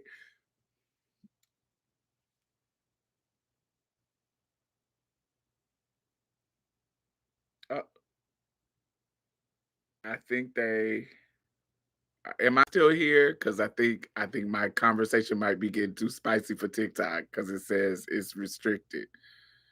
It says 2 restrictions. Y'all know that's why I don't go live on TikTok, because my conversation be too grown. It just gave me a thing. Do y'all still see me? Do I need to stop it? I'm on YouTube and TikTok, but YouTube let me talk like I want to talk. Yeah, they slapping my hand. They said you're getting too spicy, girl, over here because it just gave me a thing. Okay, okay. I ain't even talking about nothing. You see what they? This is why I don't go live on TikTok because they'll get to being like, eh. It literally says two restrictions. Okay. Anyway, all right, all right, all right. So, so, all right. So my cousin. So um, he tells my cousin that he's hook me up with your cousin though. And so my cousin, not being a hater in the moment, comes back and tells me that it didn't work, but he want to holler at you. I was like, really? What? Now, mind you, Jake is, let's see, let me describe Jake. Jake is an attractive brown skinned boy, because we both. So at the time that this is happening, I am in my senior year of school. And I'm I am, hey Stacey, I'm in my senior year and Jake graduated the year before me. So my class is 1999. His class is 1998. So he done already graduated. Now, let me give you some history with me and Jake. So, Jake was in a class with me when I was a junior.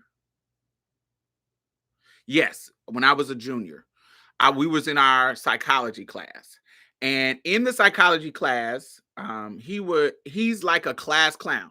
And I told y'all this is a spicy hot take, y'all, but I've talked to my friends about it and we all laugh about it. But there is three things that in my life, this is anecdotal. I don't have no data other than my own lived experience and what I have observed in my life. Because we are such a niche market when it comes to being trans, there's not always data, but in my life, there is three types of people who is always trade in my life, who are always trade. Anytime I meet them, wherever they're at, it's always trade.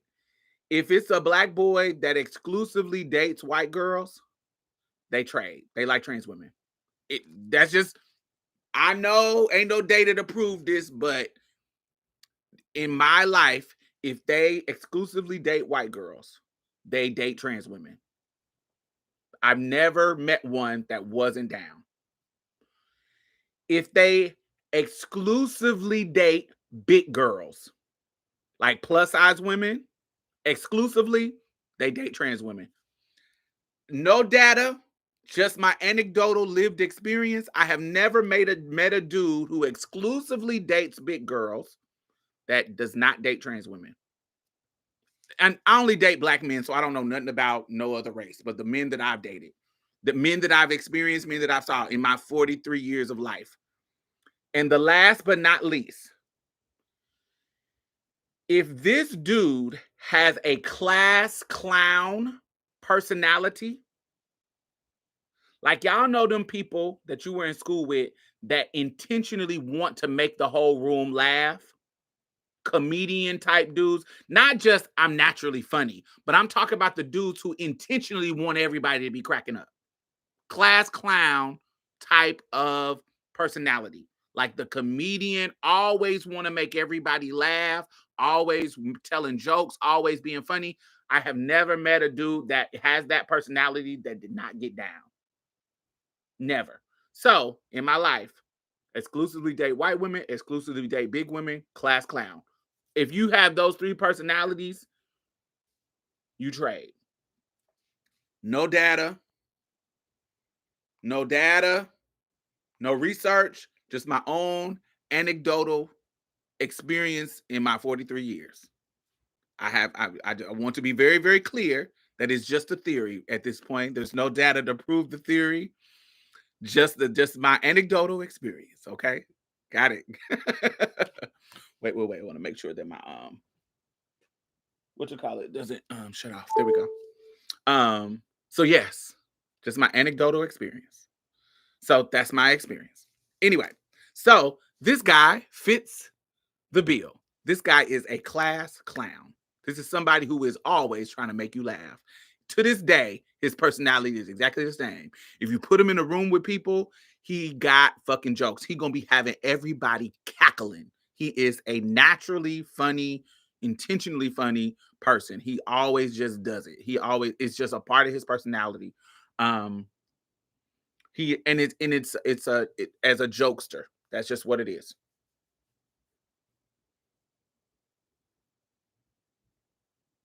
I'm thinking about something, but I ain't gonna say that out loud.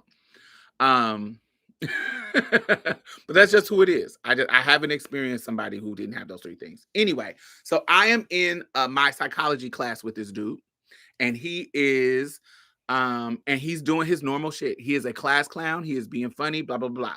So on this day in our class, the dude says, the teacher says, I'm gonna put y'all in groups of 4, and I'm gonna give y'all a scenario, and I want y'all to talk through the scenario. Remember, this is a psychology class. And so he put us in the groups of 4, and because of, I have transitioned. I'm in high school, but that don't mean people gonna treat you um like the girl you are. And so how the teacher divided it up is 2 boys, 2 girls. Of course, Spicy, he puts me as one of the boys because this is a teacher. He's late. Da da da. Male, straight male teacher, late. So it's me, the class clown dude, and 2 girls. I was about to say 2 pieces of fish, but we're trying to stop. two, two cisgender girls. So we're sitting in there and we're discussing. So we're supposed to be discussing. How we would survive on this island alone together. And so we all talking about what we would do and blah blah blah blah. And then he says, the class clown, so who is gonna be giving up? Somebody gonna have to give up some coochie. So who is gonna be giving up the coochie? And so since he used that language, that very biologically specific language, he says, I ain't got nothing to do with this. And this is the cute straight boy in the class. He's the cutest boy in the class. Everybody, even in high school, everybody has responded to him because he just transferred to our school. He's super cute. All the girls love him. Now, mind you, I'm already, y'all know my high school story. Y'all know who my bae was. My bae was Eric. It was not Jake.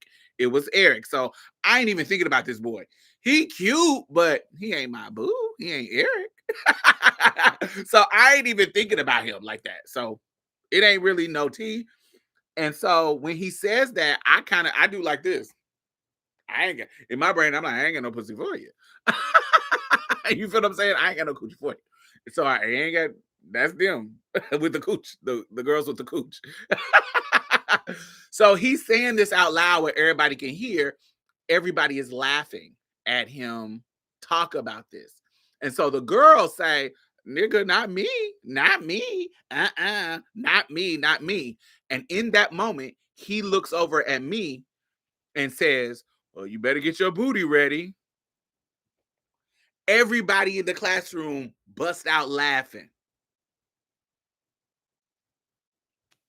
Me, I laugh too, but that's a bold statement in high school. You get what I'm saying? That's a very bold statement, even in joke. But dudes who have that joke or personality, they know they can say these bold statements to make you laugh and then say, I'm just playing. I'm just joking. Da da da da, which is what he did. I just said that to make y'all laugh. You get what I'm saying? I'm joking. Blah, blah, blah, blah, blah. So he makes that joke and we laugh about it. Fast forward. Y'all know I talk about my friend Mario. Me and Mario is talking on the phone, and I am talking about and I'm telling him about this situation. They can always get out of it. Yes, true tea. And I'm telling Mario, who is my gay male best friend at the time, this is also the person that I learned you can't trust butch queens. You just can't. In the same way that the cisgender girls will tell your tea or tell your business, the gay boys will tell your business too, because they will be jealous that you are pulling trade that they can't pull, and will tell your business to other people just to prove a point. Like, y'all want to call me gay, but I know dudes who is messing around that y'all don't even know. And if they know your business, they will tell your business to prove a point. And that's how my homeboy was doing. So I was annoyed, but I hadn't learned that lesson because I'm in high school. I hadn't learned that lesson yet. And so I'm wholeheartedly trusting my gay male best friend, telling him all my tea about the boys. So of course, when this happened in the classroom, I come home and I tell my best friend Mario. So these are multiple stories that I tell my best friend Mario. Oh baby, I don't trust no demographic but other trans women, and barely that. Come on. So yeah, so I go and tell my cousin, tell my not my cousin, my best friend Mario. So fast forward to, so I'm giving you the scenario of our relationship prior to my cousin trying to come on to him and then him saying, "What's up with your friend though?" So that happened when I was a junior. Now that I'm the senior, that's when my cousin have this scenario. So when my cousin comes and tells me, I was like, "Oh, okay." Um, you know, in my brain, I don't really care because I'm already infatuated with another boy. So him, and listen, I'm not an ugly girl, honey. There's niggas that be trying to holler at me, has been trying to holler at me all my damn life that I ain't really interested in. So a dude being interested in me don't really, girl, okay. Sometimes it'd be like, girl, I have so many options that I ain't tripping. You get what I'm saying? So was one of those moments where it just was surprising that he said it to my cousin in the moment of my cousin trying to holler at him. And so fast forward to, I graduate early, about a semester early. And what I don't know is a month later, he asked my cousin again. So, yo, what your cousin say? And my cousin gives him my number. So he calls me on the phone. Now, in this moment, when he calls me on the phone, I actually don't think that it's him. I think that it is I think that it is my cousin playing, because their voices are very similar. And so I thought that it was my cousin playing, saying that he was on the way over to see me. Where do I stay? I laugh and joke about it, and I'm literally totally not thinking that it's this boy. I'm thinking that it's my cousin. So I'm thinking my cousin is about to come over. So all of a sudden, I get a call on the phone, and it is him again. He was like, "Yo, I'm about to pull up. I'm outside. I'm in a cherry red Monte Carlo." So he's in a cherry red. I'm talking about red, like this color red. Cherry red SS Monte Carlo. He done candy painted it. He got fucking Dayton's on it. It just fire. It's just a fire ass car. Very, you see this motherfucker. It ain't, you know who car that is, because he's one of them dudes that he been selling dope like since he was fucking 16. And so he done invested his money in this fire ass car. So when he pulls up in the car, I'm like, oh, this is Jake. Oh shit. And so he pulls up, he gets out the car and comes into my house. I open the door. He comes in and he sits down. He sits down on my couch. Now, mind you, I'm 17, but I got my own apartment. He sits down on the couch, right? And I can visibly see him kind of not shaking, like, not like stupid like that, but kind of like just a little shaky. Like he nervous. Now, if you know Diamond, that turns me on. I like to have that power over a man.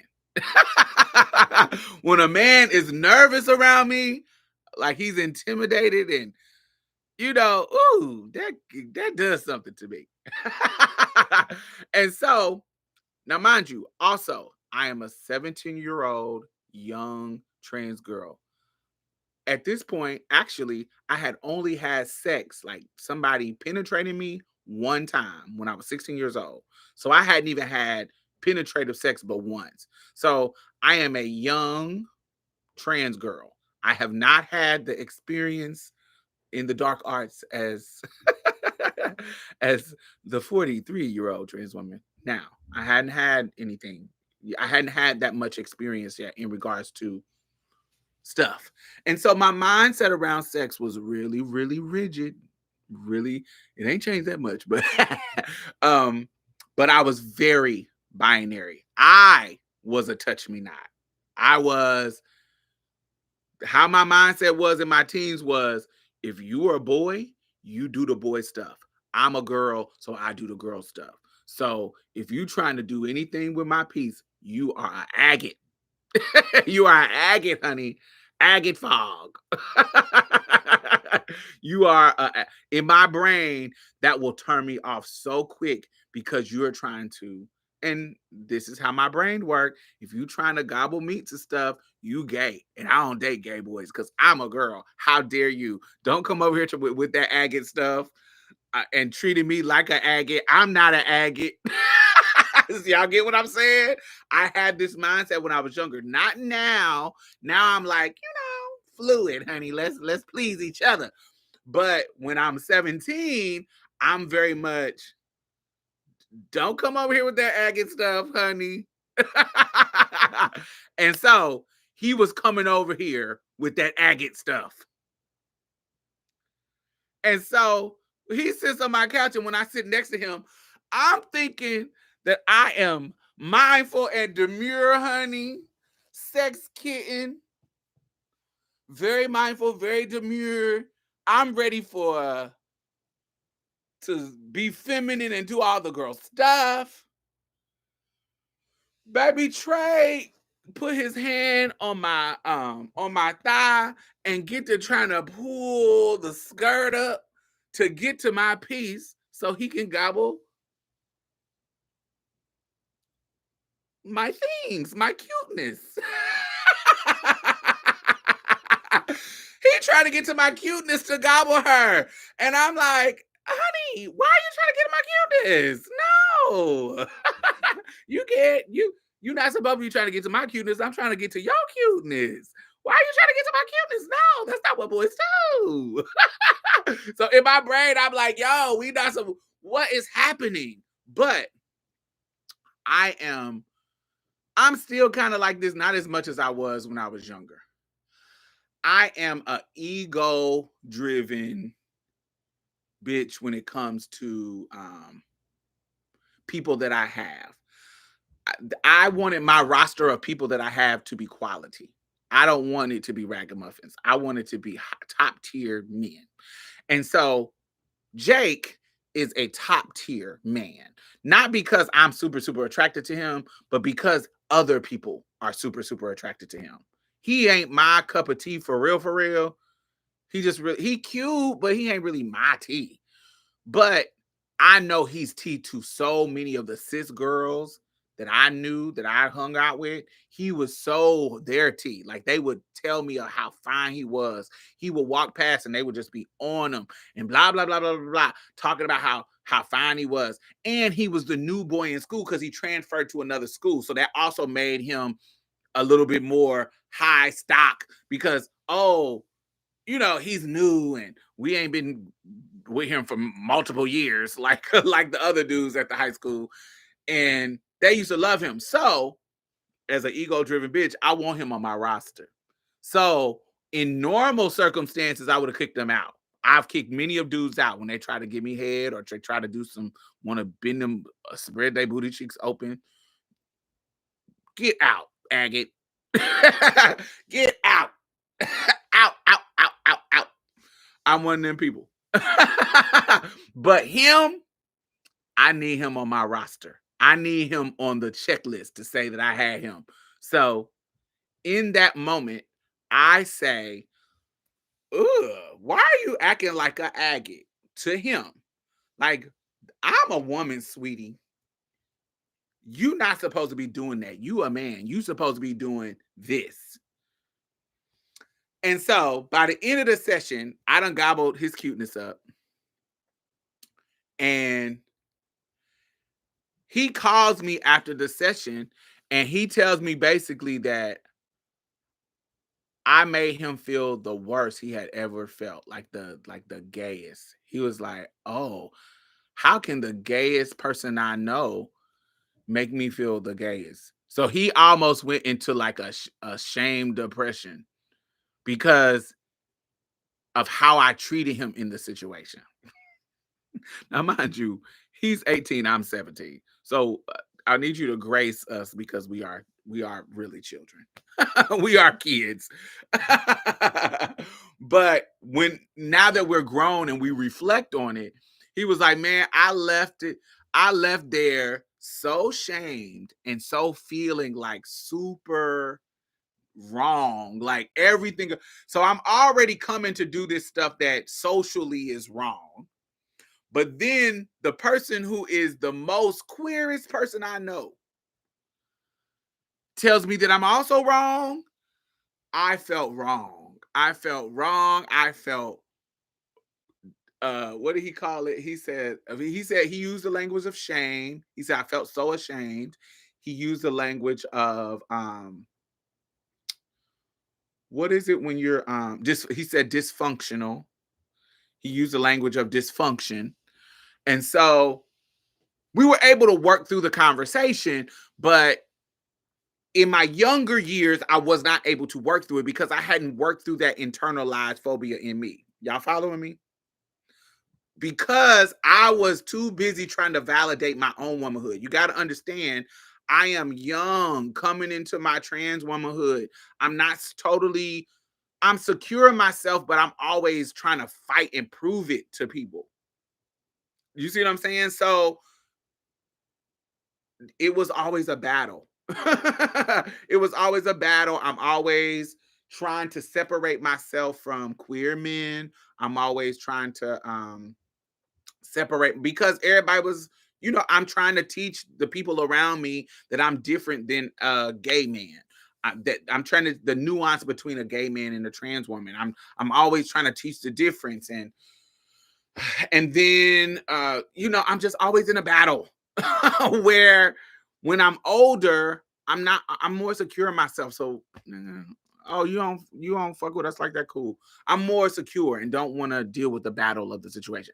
Does it make sense to y'all? Like when I was younger, I'm always trying to prove my womanhood. Whereas I've lived my life as a woman for so long that I ain't got shit to prove to nobody. When I go out of this house, I'm a woman and people engage with me like a woman. I live my life like the woman that I am. That's just what it is. I'm living my truth. And so I don't have the need to really be like stern. And so I didn't have the capacity and the range at the time to talk him through. Were you in survival mode? Not survival mode. That wouldn't be the language that I lived in. I wouldn't say survival. It just felt like I was so early in my transition that I had something to prove where now I don't have nothing to prove. I just felt like I was having to teach and I don't know, it's hard to explain. But I didn't have the range to talk him through his shame and talk him through his stuff in the way that I do now. And so he went home feeling very ashamed of what he just did because now he feels dysfunctional. Now he feels like he is broken. So we don't talk anymore. Oh, yes, we do. Fast forward to like 6 months later, he calls me again and he says, yo, can I come see you again? And I say, sure, but I have some friends over here. And he was like, who? And I tell him who it is because he knows who it is because they all go to school with me. He was like, oh, okay, I can come over there. What I don't know, because I haven't had the lived experience, that he's about to get his freak fantasy on because it's nothing but the queens over here. So in his mind, he about to come over and have a smorgasbord of queer stuff happening. But what he doesn't know is that the quickest way remember, I'm ego driven, particularly now in my younger years. I'm ego driven. I ain't got the openness that I would have now. If you come over here and you get to trying to eat up the people in my space, it's gonna be a ego punch to me. And so you gonna get out of here. I'm gonna put you out and embarrass you. So if you come over here trying to eat up everybody and you not eating up the queen, you ain't making me feel like the queen, you getting up out. Y'all getting up out. I'm real ego driven in that moment. I'm still kind of like that, but a little bit less. So you ain't about to come. If I bring a nigga around, you better be into me. You acting trying to be a holler at everybody in the room. Oh, baby, you out of here. So he comes over, and that's exactly what he does. And so he doesn't know, but I'm also prideful. So ego and pride driven, all the same thing. I'm also prideful. So I ain't gonna, if you get to hollering at other people, only thing that I'm gonna do is act like it's nothing. But what you don't know is that you have ruined any other chance for you to have me ever again. So that's where we was. So he comes over and he tried to holler at my friend. But he knows all of us, but he trying to play everything. He trying to play us all to do that. And I'm like, oh, well, y'all can mess around. Now I'm telling him he can do it. Go ahead. But know that in my brain, I'm like, oh, if you do it, I'm never going to mess with you again. And so for whatever reason, my friend knows me. And my friend is like, oh, I don't know what's happening here, but you ain't about to use me to wear my friend out. It's a whole situation. And so he comes over, and none of the people that's in the room, it's me, my friend, and my other friend. None of the people in the room feeds into whatever fantasy he's trying to play. Nobody feeds into it. So once again, nobody feeds into the fantasy. So he leaves the house unsatisfied in the sense of doing what he wants to do, which is the bottom stuff, the goblin meats, all the girly agate stuff. Nobody was into any of that. And so he leaves the session for the second time, not doing nothing and being shamed. Shame. Fast forward to us being in our 20s. Now, I done left and went to college, went to Mississippi, went to Jackson State, blah, blah, blah. And I done came back. I got custody of my brother. I done became a sex worker, all this kind of stuff. And so now we grown. I'm like 22, 23, 24, like in this era. And so he's always been a year above me. So he sees me on Black Planet and hits me up. Now, mind you, this is multiple years later. This is, 5 years later. And I done had a lot of different experiences since then. I done went to Jackson State and got turned out. So I'm into a little bit more things. So I done went to college and had life experiences like the girls do. And so when I come back and I became a sex worker, when you get into sex work, honey, the door open up to you. So I done had so many different experiences at this point that I don't have the same hangups that I had when I was younger. And so when he comes to me this time, I'm a whole different person. Now I'm willing to play all the games that, oh, my nose is itching. This light is too bright. Now I'm willing to play all the games that I was willing to play back in the day, that I wasn't willing to play back in the day. So he's getting his life. So this is what I don't know. So mind you, this is all down low. What I come to find out is Jake is married now. Jake has his first baby on the way. And when I say the day that we hooked up, when I say on the way, I'm talking about coming out of the birth canal. On the way. His wife, the very first time that we hook up, his wife was in the hospital in labor. Hey, Anthony. Now gag. So I come over his house and I come in the house and I'm like, hey, so I come in, I'm looking good. It is nothing but cocaine on the table, like some Scarface, Tony Montana type of shit. Nothing but cocaine on the table.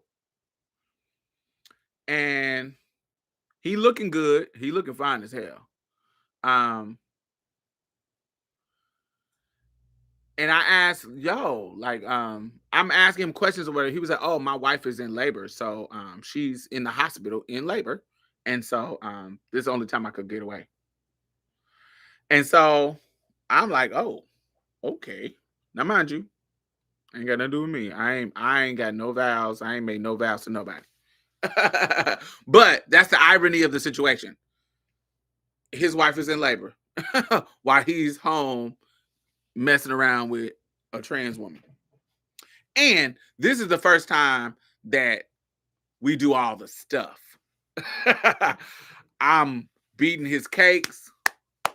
I'm everything. I'm doing all the things. So this is the first time that we get to do all the things, all the tops, all the bottoms, all the sides. My love has no bottom. My love has no top. I'm in the middle. Y'all know that song by Nancy Wilson. So yes, very averse set. We both slay each other. I slay him. We do everything a verse session, everything. And so the irony of the situation is that his wife was in labor. Crazy, crazy, crazy, crazy. And so in my brain, as a person who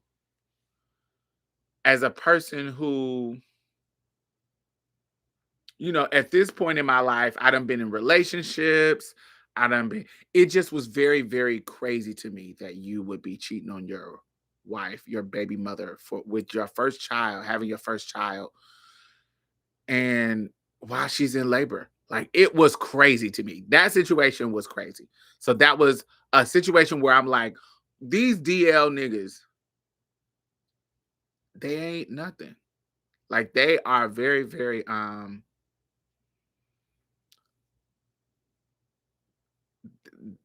they ain't shit. Like, it was like wow, like this is a level ain't shit that I hadn't grappled with, because I'm young in my early 20s. I'm not grappling with marriage in that same way. I'm not even thinking about marriage in that way anymore.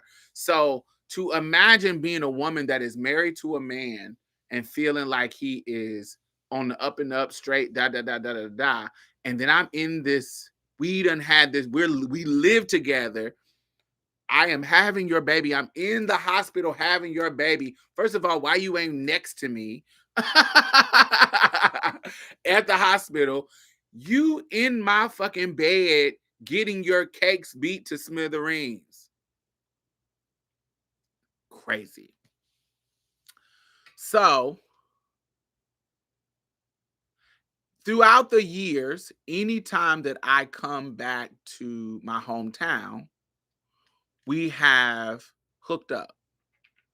We've done all the stuff that we do, but over the years it has stopped being a versatile set and consistently been a I'm topping you set. So I'm always beating his cakes. I'm never doing nothing to his piece. I ain't never doing nothing to him in that kind of way, because it just how I feel about him. I just want to slut you out and send you home. You ain't about to be climbing on my backs and blah blah blah blah. No, you don't give me that energy. I'm gonna slay your cakes and send you home. And that's how our session has turned out. So every time we get to now, but we also start to have more serious life conversations. And so one of those life conversations is about DL, his self as a DL person. But it always comes up when he talks about, because he's just grappling with it.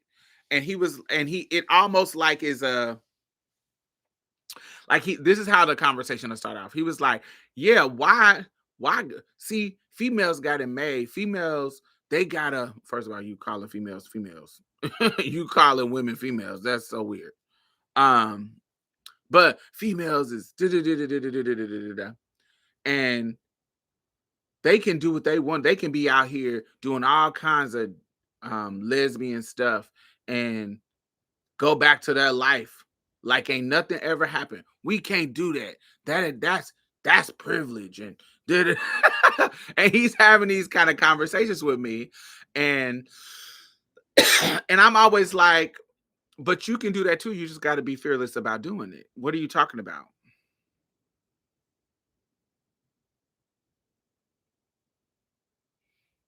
He lost top and privilege when he skipped the baby's birth. He didn't skip it. He was there, but he just didn't. This was like him. I guess the way I'm to understand it, her labor was so long that it was enough time for him to come home, get slayed, and come back to the hospital for the baby to be born. so so we have these conversations where I'm like, you just are he'll have these conversations as if he's talking to another down low person. And so I always have to remind him that I am that literal total opposite of down low. Like, you met me living my truth at a very, very young age. So you coming to me like you can't live your truth sounds dumb. But you want to make my situation different. You want to make, oh, but you different. I ain't like you. I'm not no trans woman. I'm just a regular degular dude, which makes it easier for you to just be regular degular. You can be out and open if you want about whatever you want to do. But the fear of the consequences is what's stopping you from doing it. And you can't expect me. How do you expect me as a trans woman? How do you expect me to respect you as a man when the society that you fear I've already come up against and overcame just to be myself? Like, who you fear so much that you've been in the closet for 30 years. I've already 30 years ago overcome that fear to where I'm living my truth and been living it for years, decades. You can't come to me to talk about fear as a person who has fearlessly lived against the grain.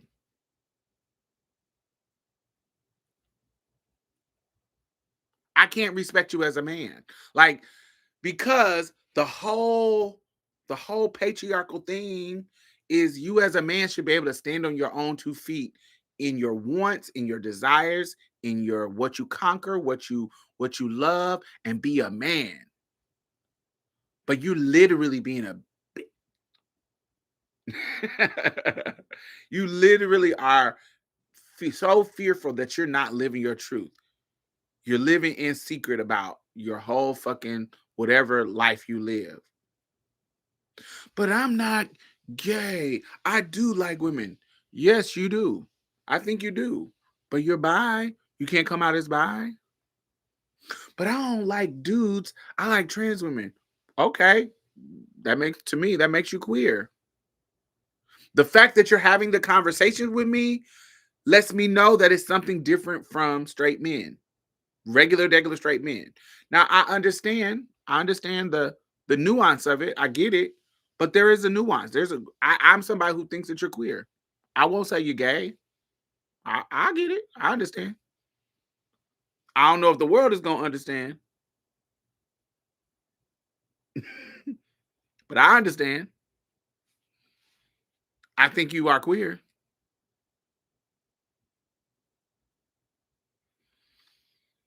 But every time I try to tell somebody, it turns into a negative. I understand that too. But I got to do that every day. When I meet a dude and I got to tell him I'm trans, sometimes they're not into it. But this is what I am. Why you can't be that same fearless? And so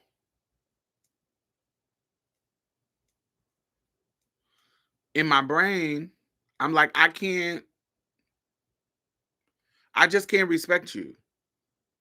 I can't respect you as a man and you sitting here complaining about your experience of society will never let me when I have been since the 90s living my truth in a society that will never let me. Society will never let me be a woman. I'm just being the woman. I'm just being who I am. I'm being the woman that I am. And you can be the queer man that you are. Out in the open, deal with women who's down. Find women who are down with it if you want to be with a woman or if you want to be with a trans woman, whatever you want to be with. Find women who are down with what you want to experience. You're not looking for a million women. You're looking for individual women who like what you like, who down with what you down with.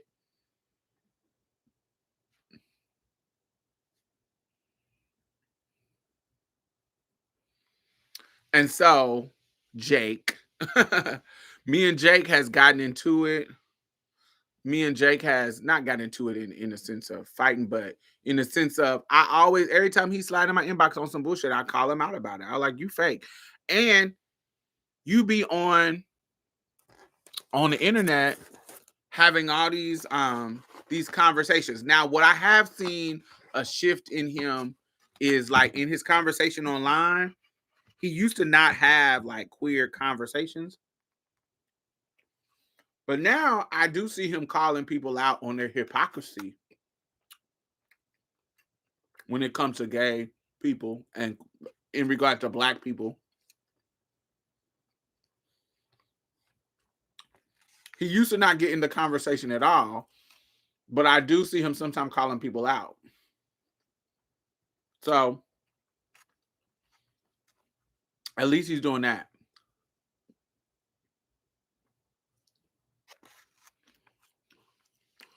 In your perspective, does it make him queer because he's a bottom? So queer for me means other.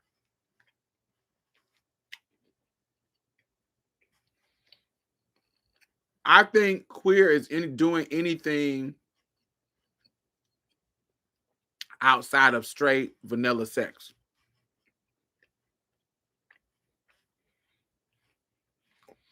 If you do anything outside of cis heteronormativity, you queer to me. That's the difference between gay. For me, gay is opposite sex. If you're doing something with a boy and you a boy, that's gay.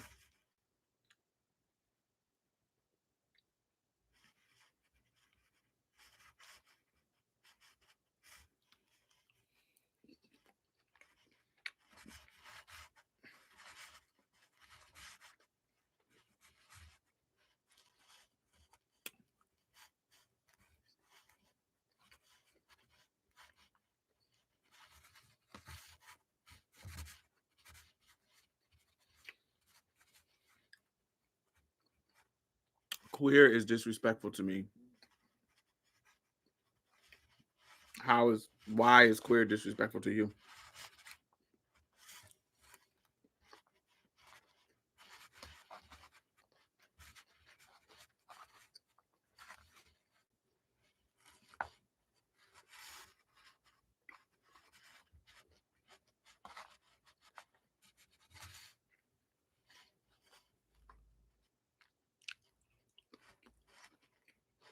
Mm-mm-mm-mm-mm-mm.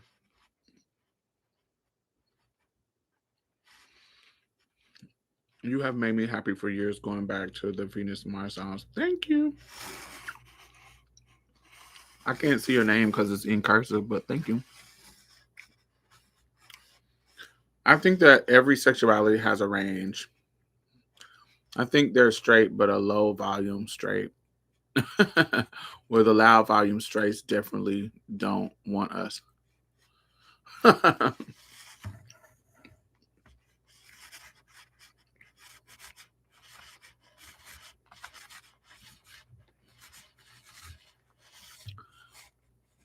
understand what you're saying, but I just think that's I think sometimes we use palatable language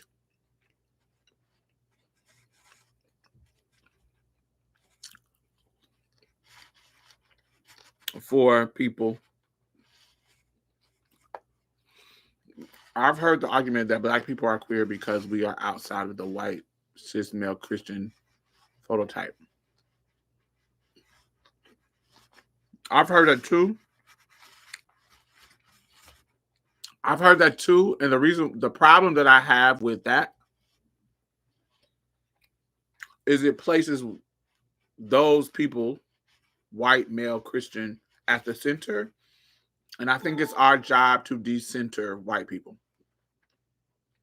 In a white supremacist world, yes, that makes total sense. But if we're actively trying to decenter them from our politics and decenter them from our behavior and how we move, then we don't need to center them. So we are the default. If we make ourselves the default, then we're not queer. We're the default. They are queer. They are the mutations. They are the outsiders. If we are centering ourselves, but if we are centering them as the inside, as the normal, then yes, we would be queer in that context.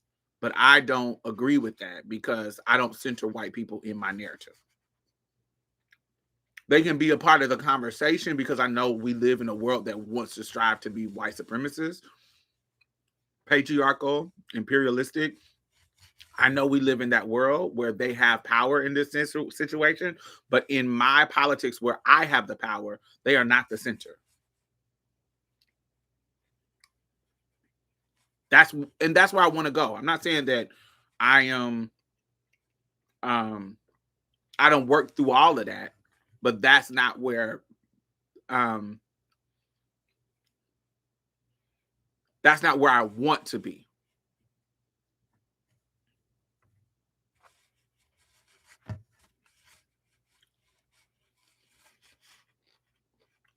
Because you can't help but you live in a white supremacist world, so you can't help but to try to navigate that. We live in a cis heteronormative world. As a trans person, as the minority, I can't help but navigate a cisgender world. So I'm not delusional in thinking that I don't navigate that world.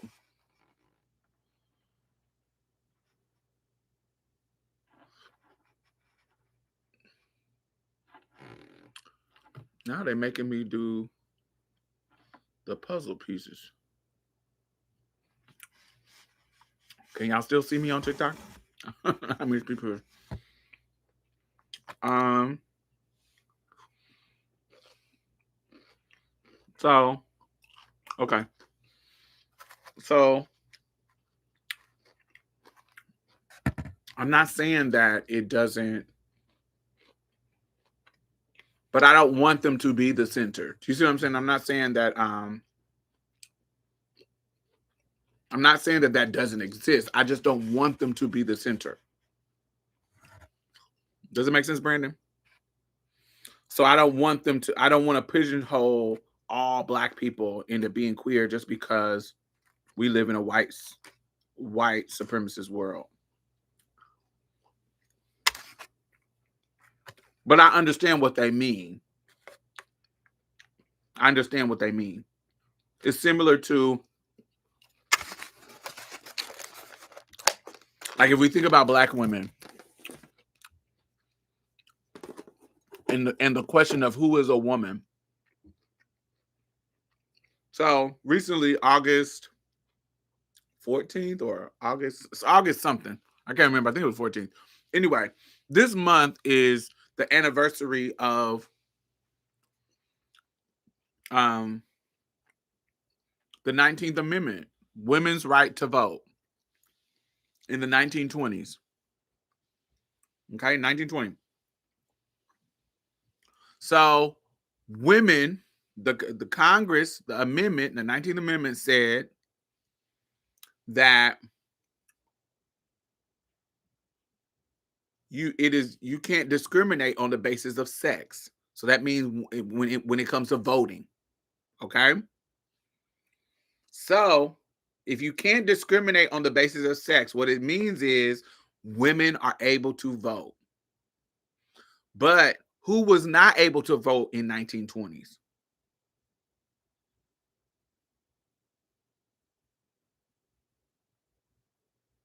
Who didn't get able to vote until the 1960s?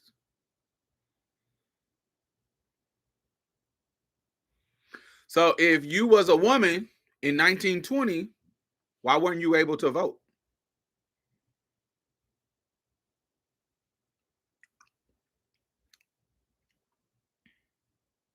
If you were a man, why weren't you able to vote?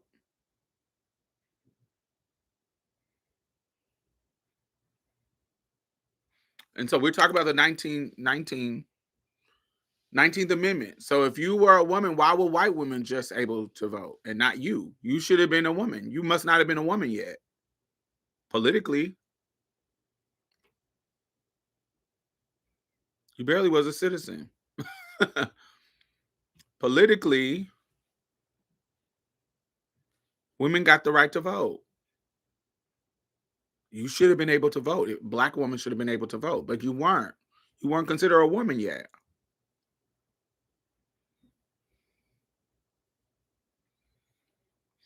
We go back to Margaret Garner, the book, the case that the book Beloved by Toni Morrison was not based on, but inspired by. The story was her own story, but it was inspired by the news clipping of Margaret Garner. And so Margaret Garner killed her babies when her master, not her master, the dude who enslaved her they hunted her down and found her. Instead of her coming with them, taking her babies back to slavery, she killed her babies.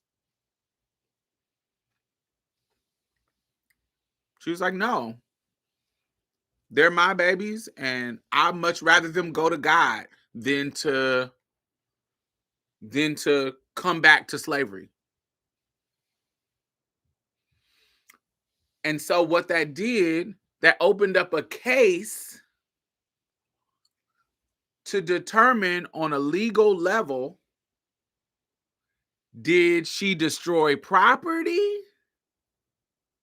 or did she commit murder?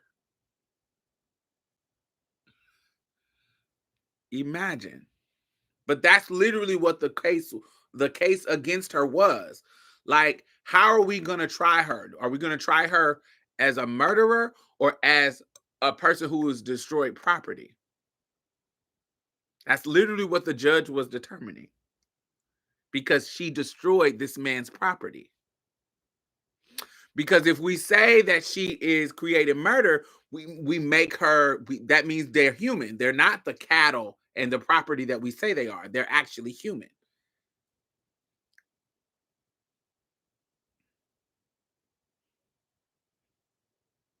Crazy.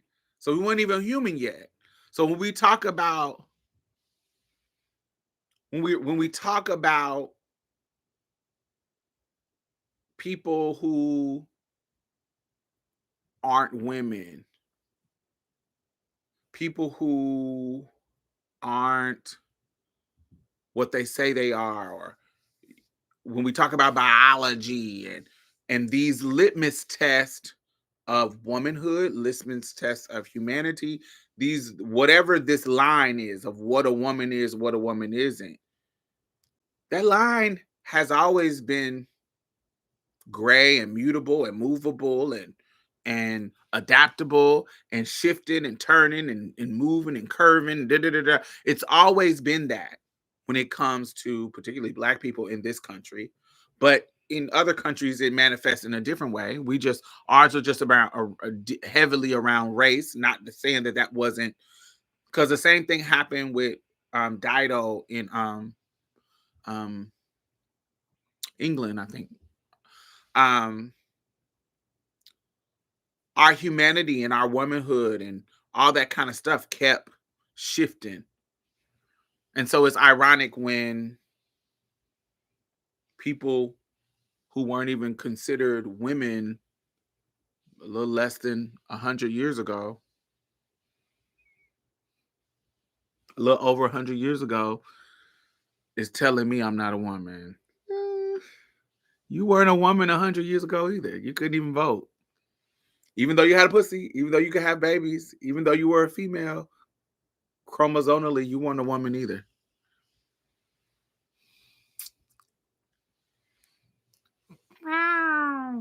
Yeah. Anyway, but yes, we're getting off track. Yes. But yes, that is what I think about what you just said, Brandon. You still didn't say, Anthony, you still didn't say why you think queer is disrespectful. Why is the word queer disrespectful to you?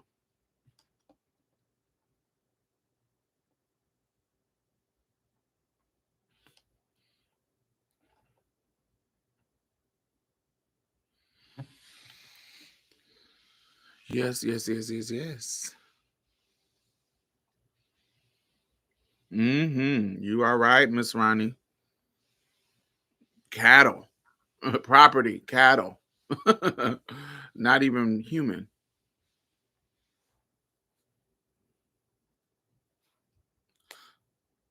But it's, I think, Brandon, you said catch 22. I think it's also the ridiculousness of uh, the ridiculousness of race as a concept, as a social construct.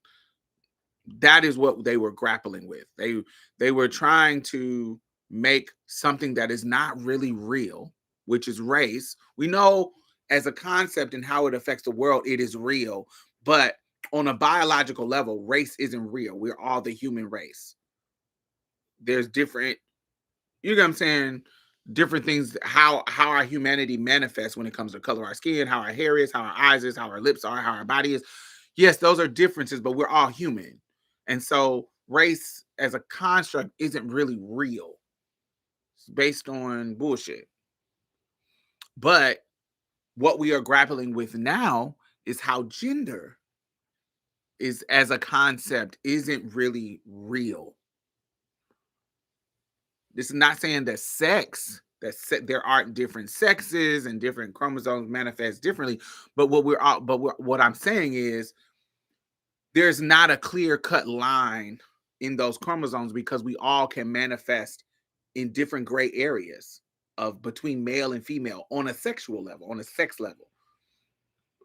There's people who will fall in those kind of gray areas. So you're never going to have one person that is the one concept that is the direct line that nobody is not going to be on multiple sides. There's going to be some people that are, like when we think about Iman Khalif, when we think about Casa Semenya and just other people who are in that kind of gray area. Yeah, I was born with a vagina, but my testosterone is through the roof.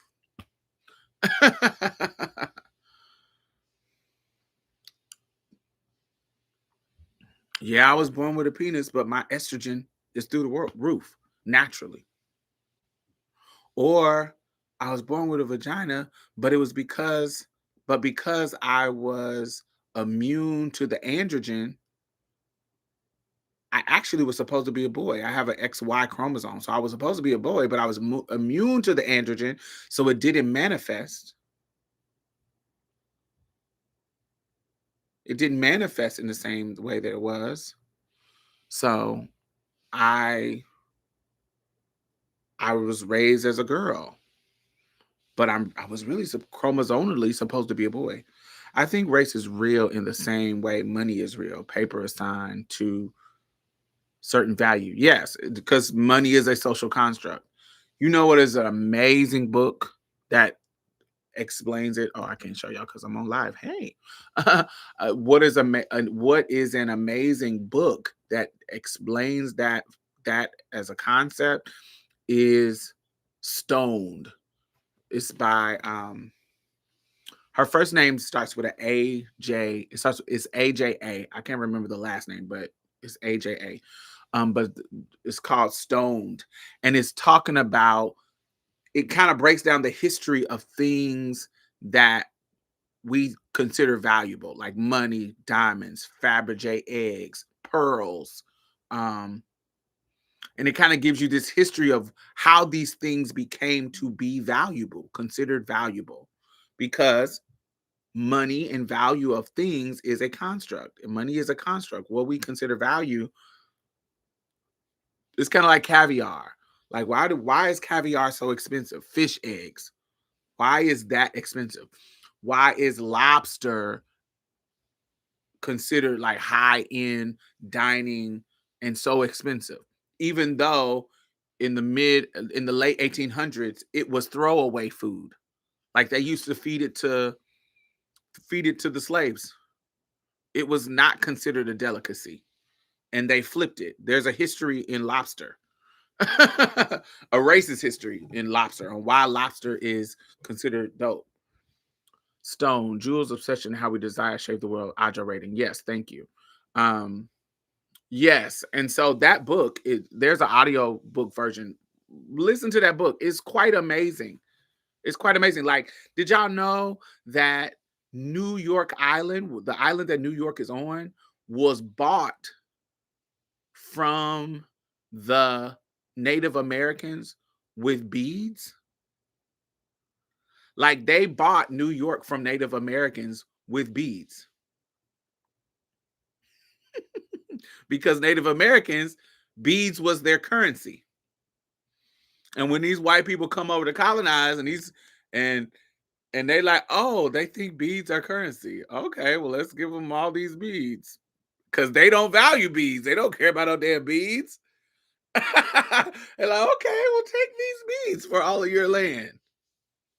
That area of land they bought with beads. Ain't that wild? Wow, wow, wow. Read that book. It's kind of dope. It's a really, really dope book. And then they go into the Pellegrina. I think that's how you say it, the Pellegrina. That pearl that's shaped like a drop, a raindrop, is the pear-shaped pearl that Elizabeth Taylor had at one point. But that pearl used to be Elizabeth the First.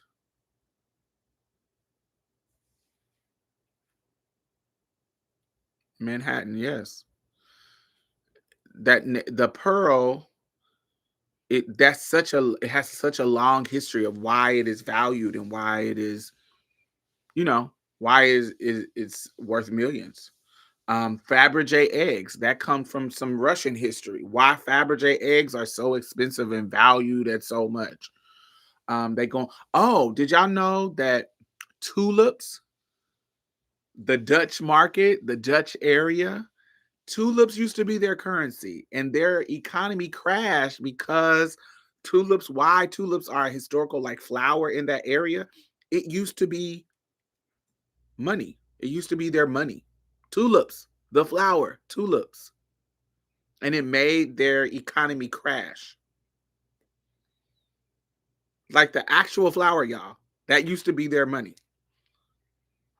That book is amazing. I was like, what? I did not know that. I did not know that at all. But it's a good book, so check it out. Oh. But all right, I'm gonna stay on for about 20 minutes. What else do y'all want to talk about before I go? It's my first time going live for this long on TikTok. Hey y'all. Make sure y'all thumbs up and heart or however you do. I don't know what y'all do on TikTok. Heart, heart, heart, heart, heart. Is that how y'all do it?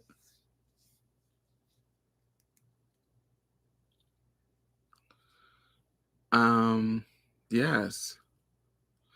The Cam Newton interview and topic. Interesting. So she did drag Cam Newton. I thought it was interesting. What questions? What do you want me to talk about that? Because I don't really I try to stay out of cisgender people business. I feel like these niggas is clowns. Like Cam Newton is a clown. Um Shay Shay, Club Shay Shay is a clown. Um Ocho Cinco is a clown. All these niggas with these podcasts are clowns. Like they are clowns.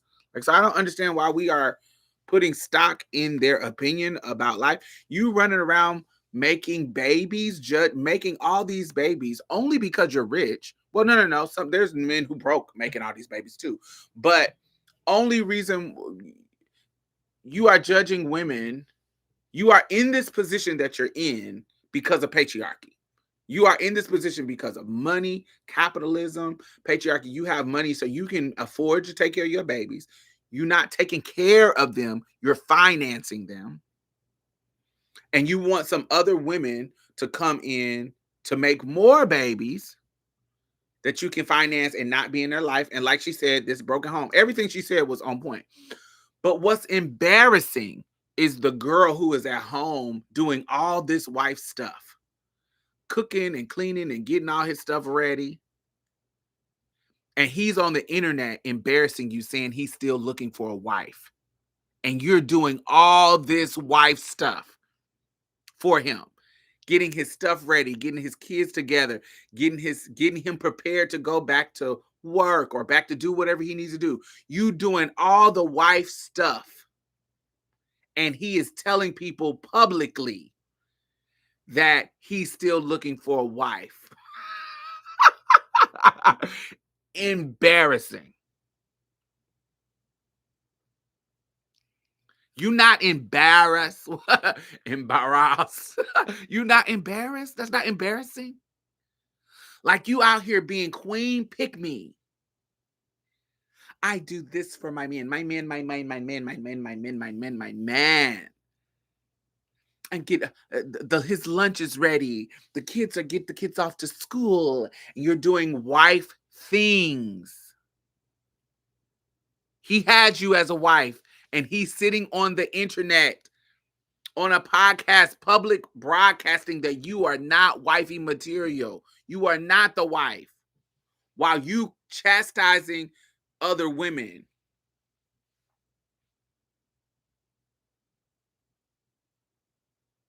You're not embarrassed? I would be embarrassed.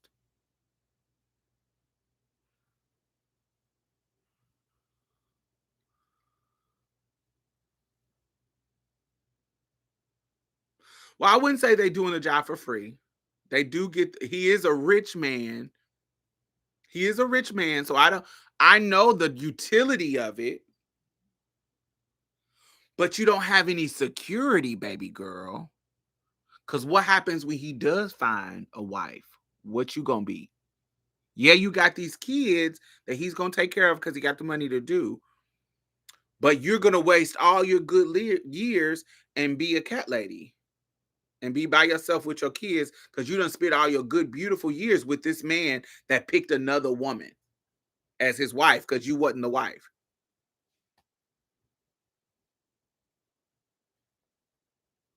Yes, she's getting a place to stay. You getting the luxury of having this be your man for now until he finds the wife that he's looking for, because he just said that you ain't it. I don't know. I would be embarrassed. I would be embarrassed and shamed. I don't know. It just I couldn't do it. I don't understand. But I mean, when you have money, when you have the money that you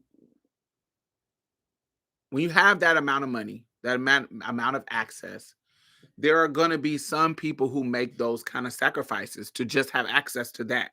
Now, that part I understand.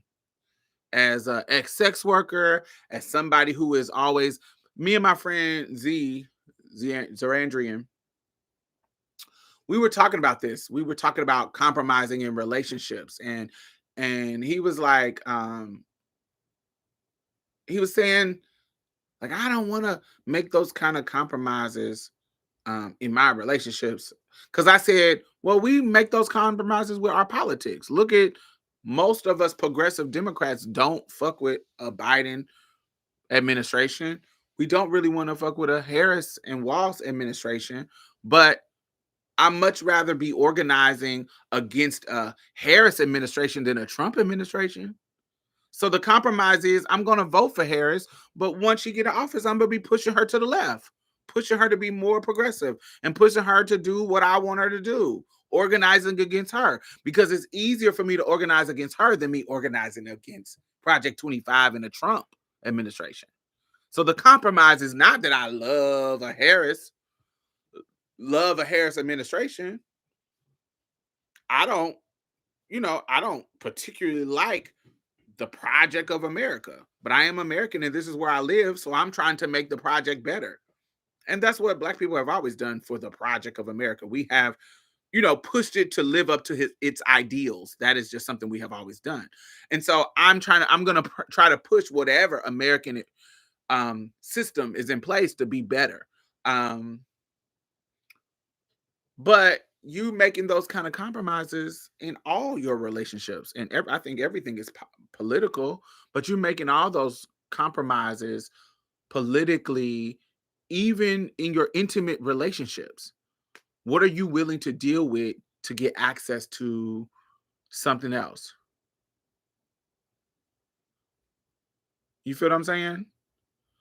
What are you willing to deal with to get access to security? What are you willing to do? We all making those there's tons of people making those compromises. Don't believe that they're not.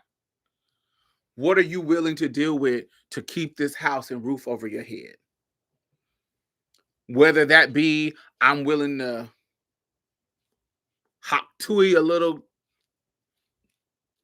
somebody to give me a hotel room for the night, or I'm willing to deal with this abusive, narcissistic rich man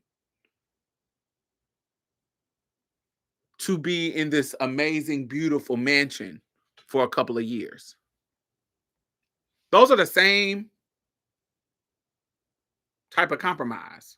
Different class levels, different access level, but it's the same compromise.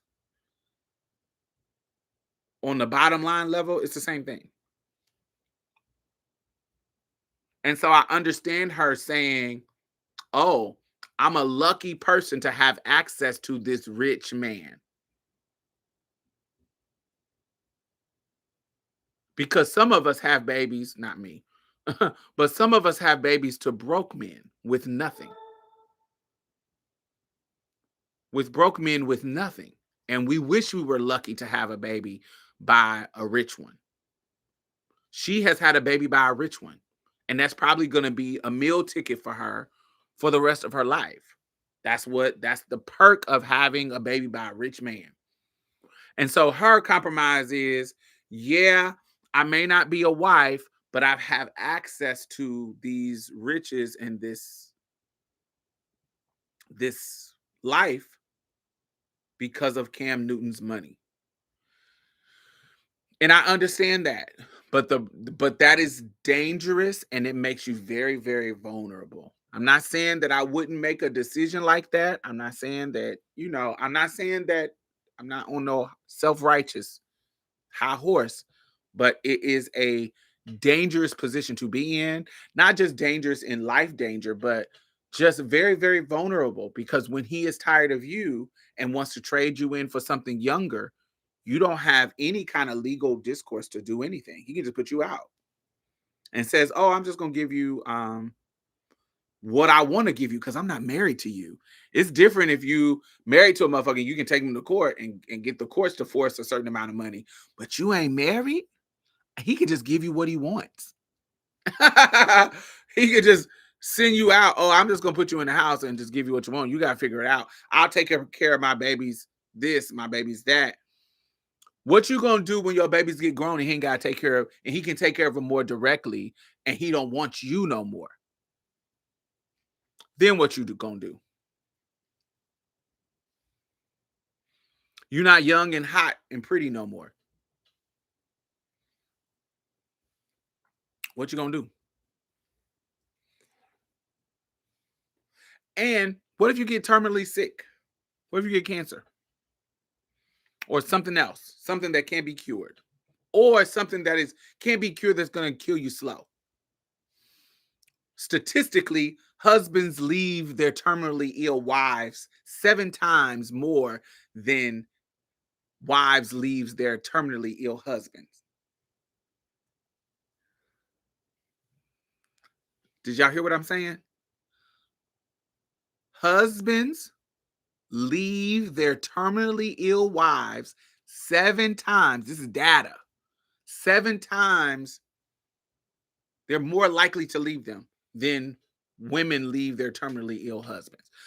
It is so bad when it comes to husband leaving wives when they're terminally ill that there is a job in the healthcare profession. There is a training that teaches them how to speak to women about that the potential of their husband leaving them.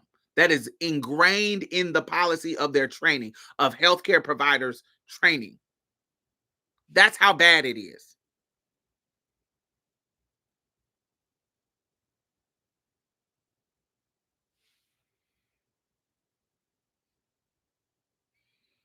Thank you. I got these from Temu for $1.50.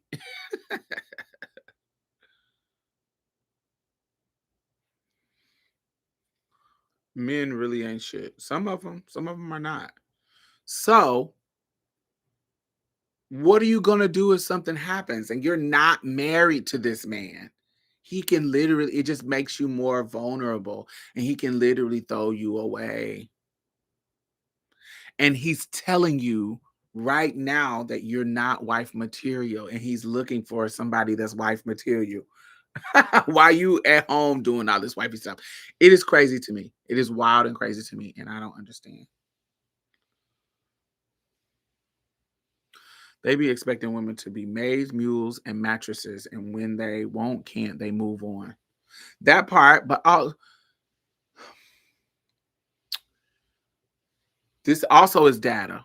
I've said this multiple times. There's also data.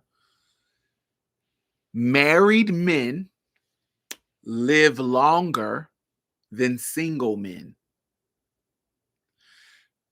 Single women live longer than married women. You know why? Because the stress and work in being a woman in a marriage shortens your life. And men live longer because women take on the burden. Married men live longer than single men because women they are married to take on the burden of taking care of them. That is not the same with married women.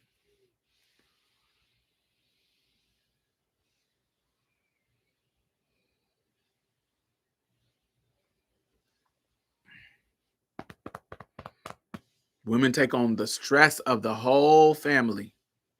Men do not do that. because patriarchy doesn't put them in a position to do that. They like it to be, I just pay the bills and do nothing else. I don't have to worry about the doctor's appointments, the doctor's visits. And that's why we see hospice wives, also data. You can look this up. Hospice wives. Hospice wives is when men get older and they done live their little young life running the streets. When they get in their 50s, 60s, and their bodies start to break down, because that's what happens when you get old, your body stop doing what it used to be able to do. Your body start breaking down. They need people to take care of them. And so they will find somebody in their 30s and their 40s to marry, to be their hospice wife, to be the wife that takes care of them. Especially if they got some money to give somebody security. That happens a lot. Data-driven, hospice wives. So, I mean, I understand her position. This is a rich man, and you don't come across, you lucked up by having babies by a rich man.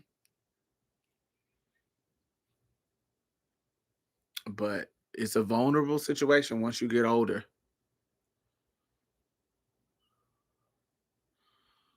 But she's young and hot now, so we'll see as she get older. Oh.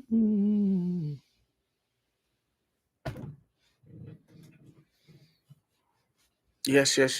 Make sure y'all thumbs up. Yes. I'm thinking, do I have any announcements before I go? No, I went to the studio day before yesterday and recorded some stuff. Y'all know I put music on my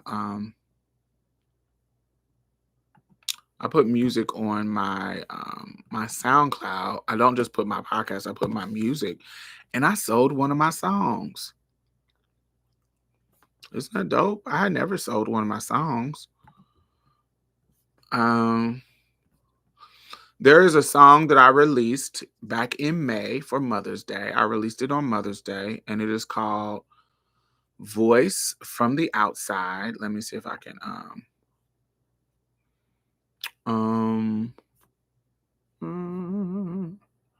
there is a playlist of my original songs. Copy link. I'm about to put it in the chat. There's a song called Voice from the Outside, and I went and re-recorded it, and because somebody paid me for it. And yeah, it went really, really well. They love it. They love the song. It's a Mother's Day song. I wanted to write a song about from the perspective of the baby inside the womb, and like hearing your mama talk to you while you're inside the womb.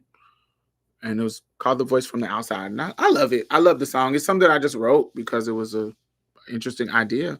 And this lady who has a podcast, she heard it and she liked it. And her podcast is about monuments to mothers.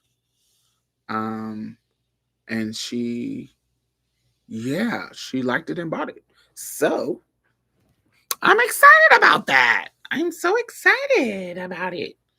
So I'm thinking about doing a video to it. I don't know. Maybe not. I don't know. It's so specific that I don't know if I'm going to do it.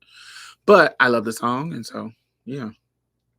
So that's some good news in regards to that. I already told you that I will be in Vancouver, Canada next week. This weekend is the Labor Day weekend, so I will be in Houston having fun with my friends and my people. Labor Day weekend.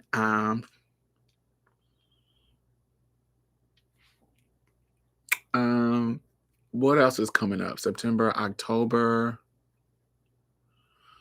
I will be in,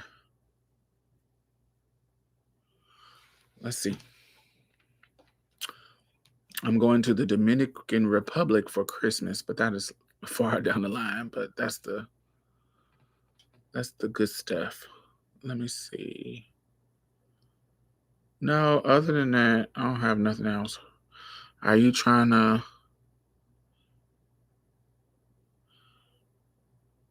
are you into trying plant medicine while in Vancouver? Oh, no. I don't know what that is. Are you talking about, like, smoking weed? Or are you talking about, like, some, like, what's it called? Ayahuasca or whatever? Are you talking about, like, really mushroom? No. I'm not a no. I don't do drugs. I don't do drugs like that. No. No. That's not my ministry. I like a cocktail. Um, the only time I will do like a edible is like if I'm on vacation with my homegirls, I'll take like a half of a gummy, go out into the water and just enjoy the water. I sometimes do that, but like just going to a city and ooh, who got the weed? Who got the mushrooms? Who got the coke? That's not my ministry. No, no, no, no, no, no, no. That ain't my that ain't my vibe. No. I don't like smoking at all. So I'm definitely not smoking nothing. Um I've never ever tried coke or anything that a cocaine derivative. I've never done anything like that ever in my life. Um, I did ecstasy twice back in 2004. So that's how old that was. I tried it with my gay homeboy. And yeah, no thank you. Um, but yeah, some weed gummies. I think the I did a weed gummy in Cancun a year ago, a year and a half ago. I did a weed gummy while we were on the beach, me and my homegirl. But yeah, um, yeah, no, yeah. Um, that must be Vancouver. Must be the place of mushrooms. Is that why you said that?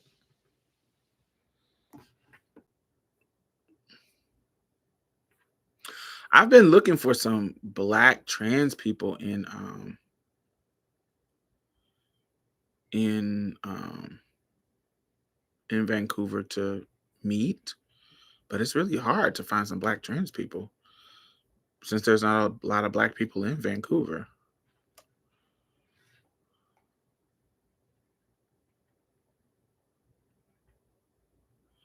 Oh, you know, mushrooms are legal in Canada. Oh, okay.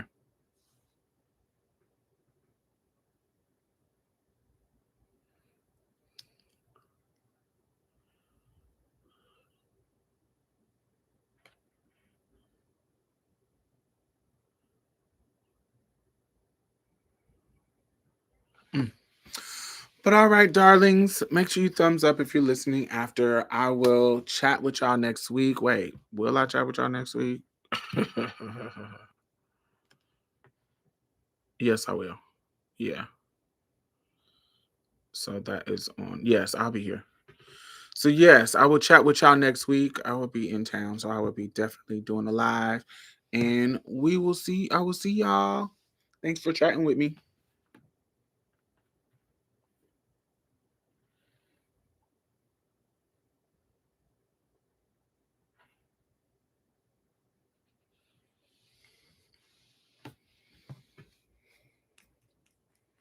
Bye.